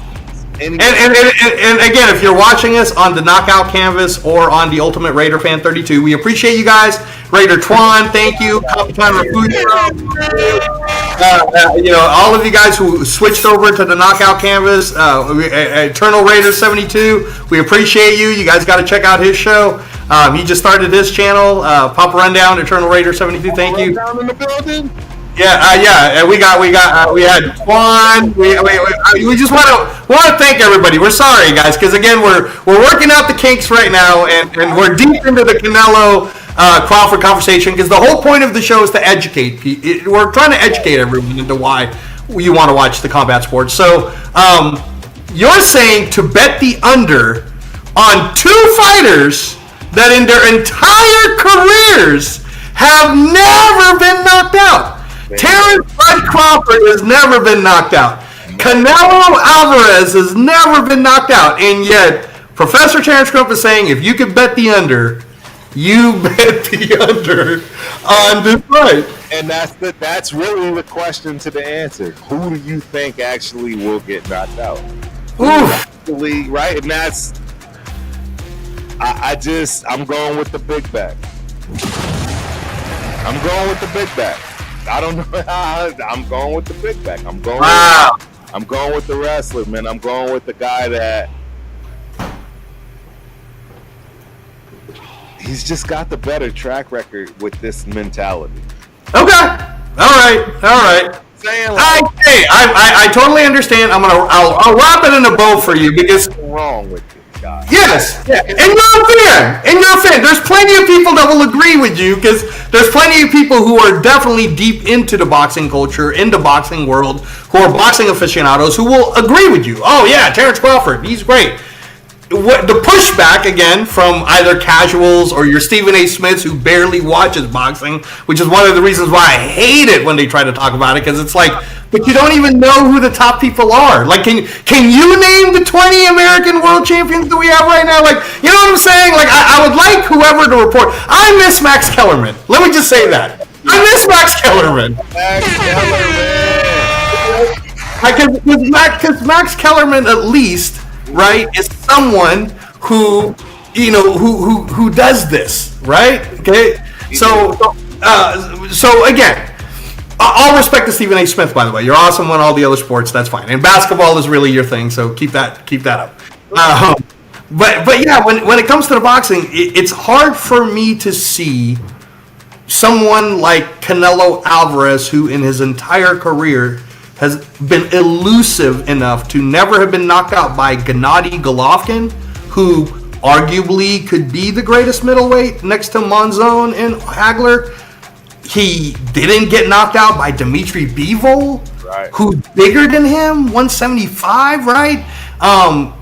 So I'm trying to picture, is Terence Crawford stronger than Golovkin? Is Terence Crawford stronger than Bivol, right? And none of these guys can knock him out, right? I don't know if Terence Crawford is stronger than Berlanga. And I'm not trying to knock on it. I'm just talking about strength and size. No, you're right. You're right. It's not that's going to get him. It's going to be the speed. The speed. Okay. All right. So I've never seen, and this is where it is, and with Terence Crawford, I've never seen him have. He's got good timing. Right? Explosive when he gets you in his timing shots. Very explosive. Great finisher. These are all things we can say about Terence Crawford, right? Okay. So, but I've never seen him when you say speed. To me, he's not Manny Pacquiao speed. You know what I'm saying? Like he's not. He is the Canelo. Okay. In comparison, you're saying. Yeah, he is the Canelo. In comparison. Okay. That's why I say exactly this fight you're looking at on my chest is the one that gives you that speed. Meaning that's what's very possible to see. That Canelo is. I mean, who has Canelo had that actually was willing to throw punches with speed and actually do it? Name anybody that survived, right? willing to do it. When they felt that heat from Canelo, what'd they do? They backed up. That's true. Bud ain't doing that. It's against his DNA. He will allow himself to be knocked out, especially this fight more than any other fight, because he knows this is the last hurrah. It's it. There's no other fight on the planet, including Jerron Boots Ennis, that makes any sense where he'll get a bag. Right. This is the bag fight. This is the money fight. There's no other fight.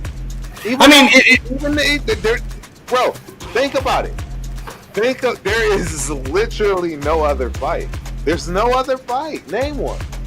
No. I mean, hey, look, I took 15 minutes of this time talking about how Canelo's like global popular, right? And if Terence Crawford were to beat Canelo, he would become global popular because his name would show up to the Mayweather. Now you're going, well, Mayweather beat him, but then so did Terence Crawford. And then people will argue, and when Terence Crawford beat Canelo, Canelo was better. Right. Because when Floyd got Canelo, it was early in his career. He was still right.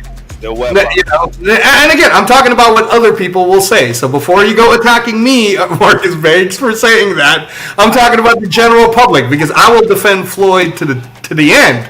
Right. All right, having had a chance to learn from Roger Mayweather and being at that gym and training fighters at the Mayweather gym here in Las Vegas, I'm not gonna bite the hand. You know what I'm saying? Like Floyd Mayweather to me is amazing, right? Him and Manny Pacquiao to me are equally great. Like, I've never seen two people train the way they've trained. They totally blows your mind how amazing these two are. And the way Floyd destroyed Canelo was like how a little kid gets destroyed in basketball. How a father would beat their son in a basketball game. No, and nobody. That pains me. That I don't think Floyd got the credit he deserved for that. Oh, not at all. He was old, Turf. I'm just saying. If we're talking about the Floyd Mayweather that fought De La Hoya when he was younger, and he fought Canelo, I think he'd have knocked Canelo out. Knocked him clean. You see what I'm saying? Like, you're absolutely right. He doesn't get the credit because he was already old. His style had already kind of changed because of the hands. He started working with his father more so than Roger at that time. So, but the master class that he put together, if you guys want to understand what hit and can't get hit looks like, and boxing. Yes. Watch Canelo versus Floyd, because Canelo was 23 years old. He was undefeated. Everybody thought Canelo actually had a solid chance, and it's like Michael Jordan-esque, like Michael Jordan playing them kids. You know what I mean? So yeah, but again, I bring it back because it's so shocking to me that you're making such a bold statement that not only should you bet under 12 rounds on this particular fight, but two people who have never been knocked out, you're saying one of them for sure is going to get knocked out, and you're picking the smaller guy to most people's eyes. You're picking the guy that's having to move up 3 weight classes, right? If you're right, bro, like, believe me, you're going to be king that we have this recording. Right. Okay. If this happens. So now, having said that, Turf, I do want to throw out a little history. My comparison to Canelo Crawford is if you're older, like Big Daddy Jose, who's a great friend of ours, and he's a huge Raider fan, and he loves boxing. He calls me up. We talk boxing all the time. Love you, Big Daddy Jose. Shout out to you. If you're in his age group, Now, if you're in his age group, then you would remember a super fight that happened between Jose Mantequilla Napoles and Carlos Monzon back in the day. Oh yeah. Napoles Monzon, because Jose Napoles was the 147 undisputed champion at the time. And then they did a super fight, because he was undefeated, with Carlos Monzon, who was the middleweight undisputed champion at the time. And this was in the late 70s when they fought. It was on closed circuit television, shown globally. It was a big thing. And if you guys ever want to look it up, it ends up in a knockout, just like what Turf's talking about. Right. But the problem on that one, Turf, is Napoles, who was amazing, man. I mean, like Floyd Mayweather amazing. Like he was during his time, nobody could beat him at 147, right? And he was hitting Monzon. And he was boxing Monzon, and he was doing everything Napoles could do to Monzon. And eventually, bro, that size and that strength wore him down. No. Those jabs hit different, right? When you've been fighting in the bigger weight class, right. Your jabs and your rights and your hooks are all different. They feel different. And again, I'm not saying Bud's not tough, because like you're saying, he's the wrestling guy, right? He's got that tough mentality, right? He's no punk. I'm not saying he can't take it. Right. I'm just saying I don't know yet, because I haven't seen it. Absolutely. Right? So my thing is this. What I've seen in him versus what I've seen in Canelo is why I think. Okay. That's the rub for me. Because otherwise I would just take the safe route and just say it's going to be a decision for Bud. Okay. Now here's my other one for you that you will like. Yeah. You know that both, I mean, it's hard to argue with if and any of you guys, when we start to do the show consistently on a weekly basis, sometimes we'll do open forums where we'll let you come in and try to argue with me and good old Professor Terence and see if you can put out your factual points. But we will bring up a lot of history and a lot of actual facts that happened when we do historical references. So the way you're sounding, to me, it sounds like you're, and I'm not going to say that you're doing this. I'm saying sounds like that you're putting Terence Crawford in this light of how he moved up in weight, right? Let's not forget that Terence Crawford started at 135. He won the world title at 35. He moves up to 140, becomes undisputed, moves up to 147, becomes undisputed, goes to 154, wins the WBA world title at 54, and now he's going to fight at 168. So that's a pretty big climb up. I'm going to name another guy who I believe is hard to argue that maybe top 5. You can't take him out of the top 5. You might have to put him in the Mount Rushmore of greatest boxers that ever is Roberto Duran, right? Roberto Duran. I know. Stay with me, because Roberto Duran did do the same thing. He started at 135, right? He went up to 147, beat Sugar Ray Leonard. It was Sugar Ray Leonard's very first loss, and then he continues to move up, beats Davey Moore at 154 to become the 154 WBA champion, right? Moves up to 160 and fights Hagler, takes him to a decision. Moves back down to 154, fights Tommy Hearns. Gets knocked out, but he's still, man, you got to give it up to the man. Like, he's fighting everybody, right? So Roberto Duran, people forget that Roberto Duran, one of his last and greatest accomplishments is Iran Barkley, who knocks out Tommy Hearns. Right. For the 100, it was the WBO. It was the definitely the 160 pound championship. Knocks out Tommy Hearns. Iran Barkley's like, I'm gonna defend it. He defends it against Roberto Duran, who beats him. Turf. Right. Roberto Duran beats him in a 15-round fight. Right. So now that's all I'm saying is the way you're making Terence Crawford sound. Right. You're kind of saying that Terence Crawford's in the same trajectory, that he's Roberto Duran-esque, and should he do this? Right. Do we now? I mean, like, because you're making it sound like, are we going to start talking to Terence Crawford as top 5? Because I mean,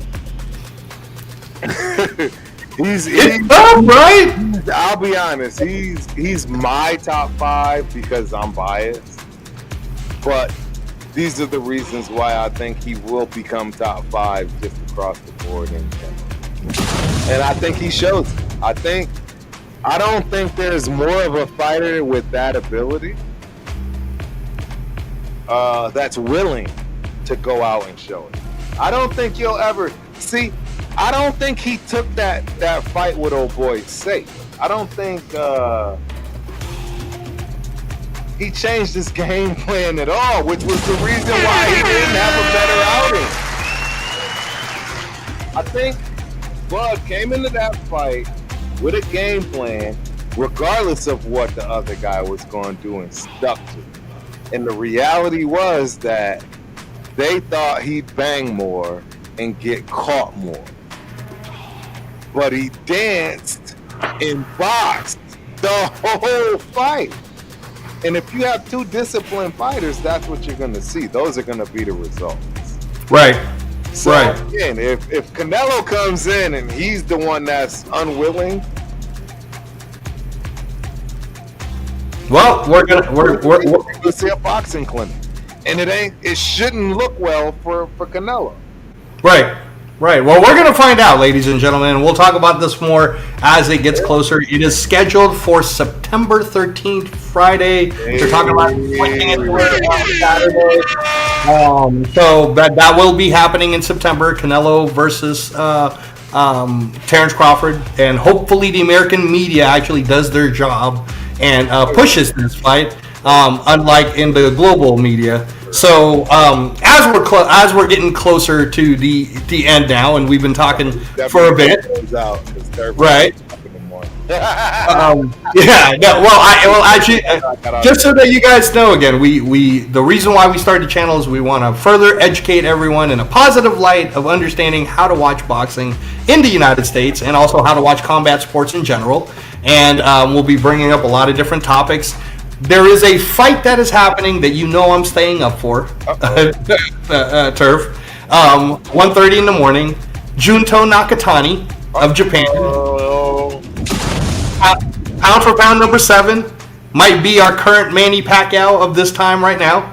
He's fighting at 1:30 in the morning on ESPN Plus if you guys want to watch it for free. That's 1:30 a.m. Pacific time. Right, and if you want to get the replay of it, just follow me at Reyes Boxing on Instagram, or follow the Knockout Canvas on Instagram, and we'll make sure we get it to you guys. Junto Nakatani, Turf, I'm sure you'll watch the replay once you wake up in the morning and whatnot. Any thoughts on that guy at all? Because he's fighting later. A monster. I mean, the big fight is supposed to be between him and Inoue. And Inoue, who just fought here in Vegas, is a monster, for sure. They're both monsters. That's a pay-per-view. Well, what's going to shock you is it's going to be in the Tokyo Dome. It's already scheduled for next year, May, in the Tokyo Dome, 60,000, and they're talking about it not being pay-per-view. Right, you got to stay up till like 2 in the morning to watch it. Right. You know what I mean? But it's a pay-per-view-esque fight. Yeah. And this is all we're saying about how it's free. You're watching these pound for pound fighters right now for free. You just saw Abdullah Mason tonight, who you will see in the pound for pound list soon, for free. Yeah, Abdullah Mason for free, right? So.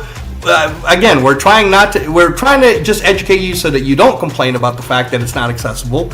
It's very accessible. You could watch it for free, and not only that, even the ones that you did have to pay for on pay-per-view, you could all watch it for free on YouTube right now. We can send them to you. Any fights that you missed this year or last year, we're more than happy to send it to you. They're all for free. You could go to ringmagazine.com. You could go to Ring Magazine YouTube. There's so many, DAZN YouTube. There's so many different streaming now that you can catch up to the very fights that me and Professor Terence Crump have been watching. Now, tell me, do you think that before we close, on our next show, is Mr. Rabadi going to be able to join us? What do you think? Nibs. I don't know. We'll find out, man. I hope so. It'll be nice. As we do this on a weekly basis, guys, and again, this is just our first episode of us having fun with it. We'll be bringing in different people that you guys might be surprised on who it could be. And also, guys, as you get to know me and Professor Terence Crump and what our backgrounds are and what we actually did. But with that said, the Canelo Crawford conversation was fun. So the last point, and then we're out of here, is Manny Pacquiao is coming back. He's doing it for all of us in the 50-year-old range. He's 46 years old, coming back for the actual world title, Turf, the actual one. He's fighting Mario Barrios here in Las Vegas, July 19th, Turf. The Pac-Man. I don't like it. Okay. I think you're seeing something staged. Okay. I don't think you're gonna. Barrios is not gonna try to knock him out. If he does, it'll be in the first half of the fight. Okay. You see what I'm saying? It'll be one of those. Barrios is gonna come out and say, "I'm taking this guy out." You know, it's gonna look good for my record, etc. And everyone should be on camp with that. But then he's gonna get in there and realize, I'm with Manny Pacquiao. I can't just take this dude out. And then he's gonna start boxing, and then he's gonna say, "I'll just let this old man tire him." And it's not gonna be the greatest of fights because that's just. And I'm not trying to be mean or no, you're just speaking. I just think he's past where he needs to be or should be in order for this to make sense. Because I think he would risk it. I don't. You see what I'm saying? Like, I'll believe me. I'm going to give you my point on it, but yeah, no. I mean, that's what I want to hear. Go out there and risk it. I think he's going to get out there thinking he's going up against the 40-plus-year-old Manny Pacquiao that is going to be on every steroid and thing under the sun. And he's going to say, I made a mistake. I'm going to just box out. You know what I'm saying? Box out. We're just going to all go home happy. That's my guess. That's my guess. Well, I know that you don't enjoy 46-year-old people coming out of retirement to do a very dangerous sport that we talked about, right?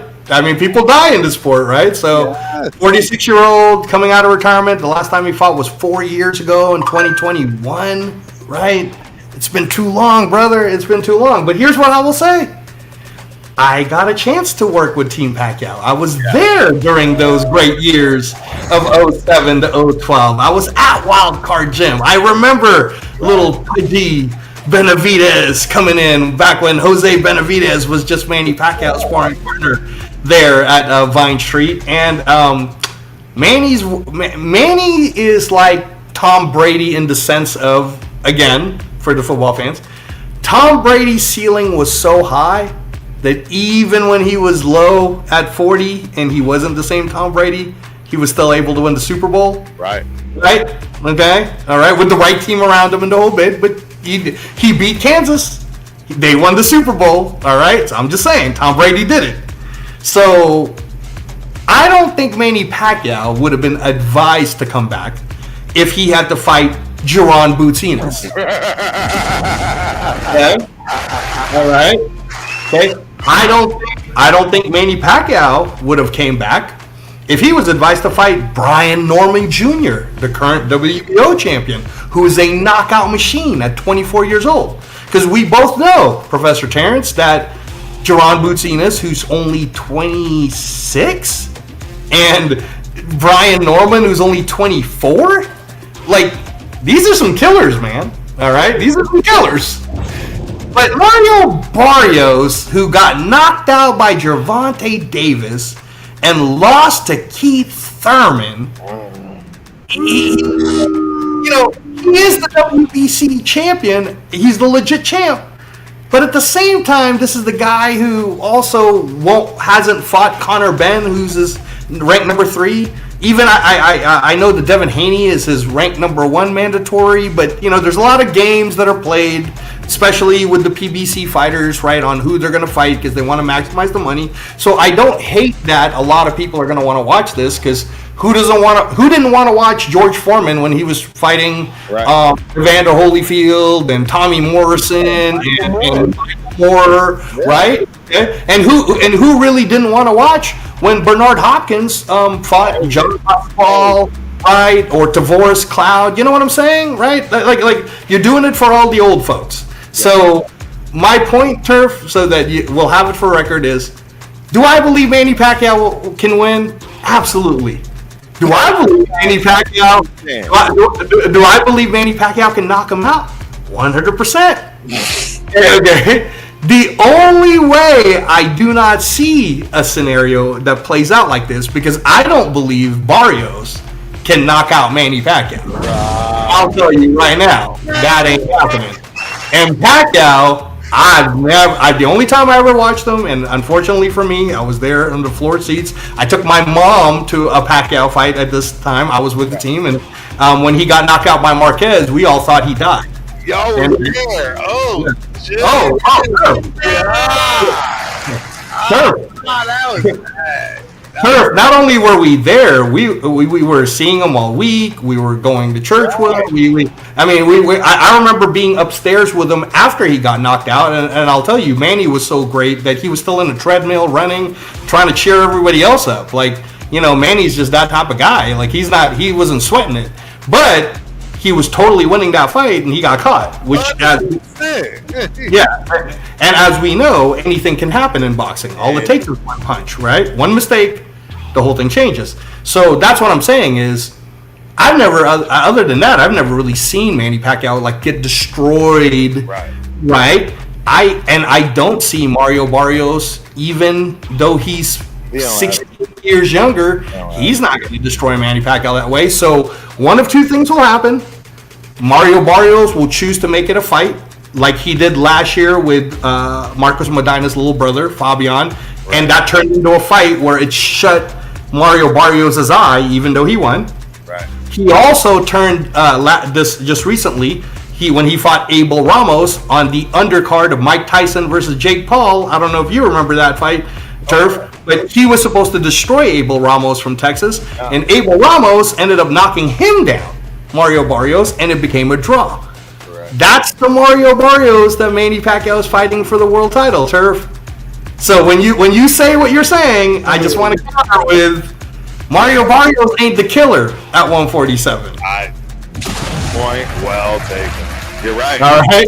Right. So you're right. So if there's I already advise people that if there's a plus 300 that shows up for Manny Pacquiao, you bet it on Manny Pacquiao. Yeah, all day. Because you never know. I'm on that. I'm on. Man. Yeah. So, but that's it. That we could end the show on the fact that we ended with that great episode, Turf. I believe we did it in less than 2 hours. Yeah, we went through a lot, bro. We did a lot. Yeah, and then and we will make this more of a regular thing. We just got to push it out to everyone. Turf, have you decided yet if we're doing this on Wednesday nights? Because I know what you wanted to originally do. Great, man. Wednesday nights will be awesome. We'll obviously make some changes and do some live fights. Right. I used to love when we had Thursday night fights. I'm not even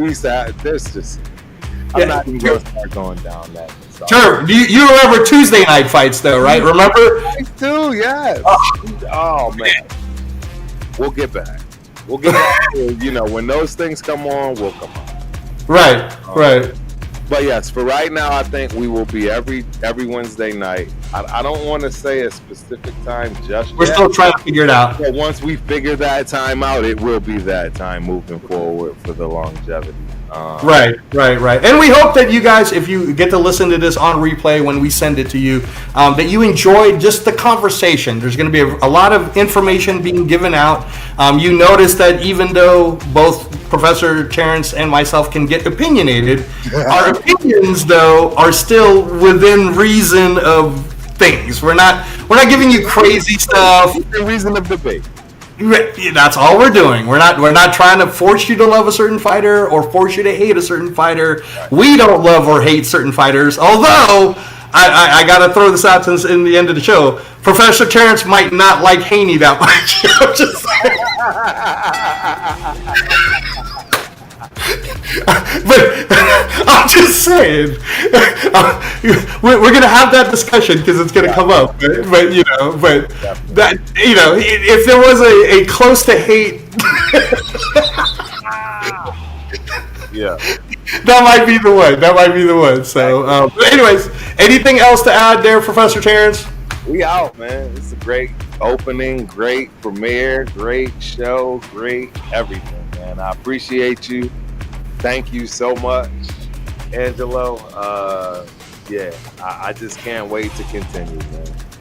Yes, sir. Yes, sir. Thank you. Thank you to everybody who gave us their time. Thank you for everyone who joined us on the chat. We appreciate you. We're going to continue to run this on the Ultimate Raider Fan 32 for all of you guys to start coming over. And Wednesday night, check us out. Yes, sir. Peace. We out. See if I can shut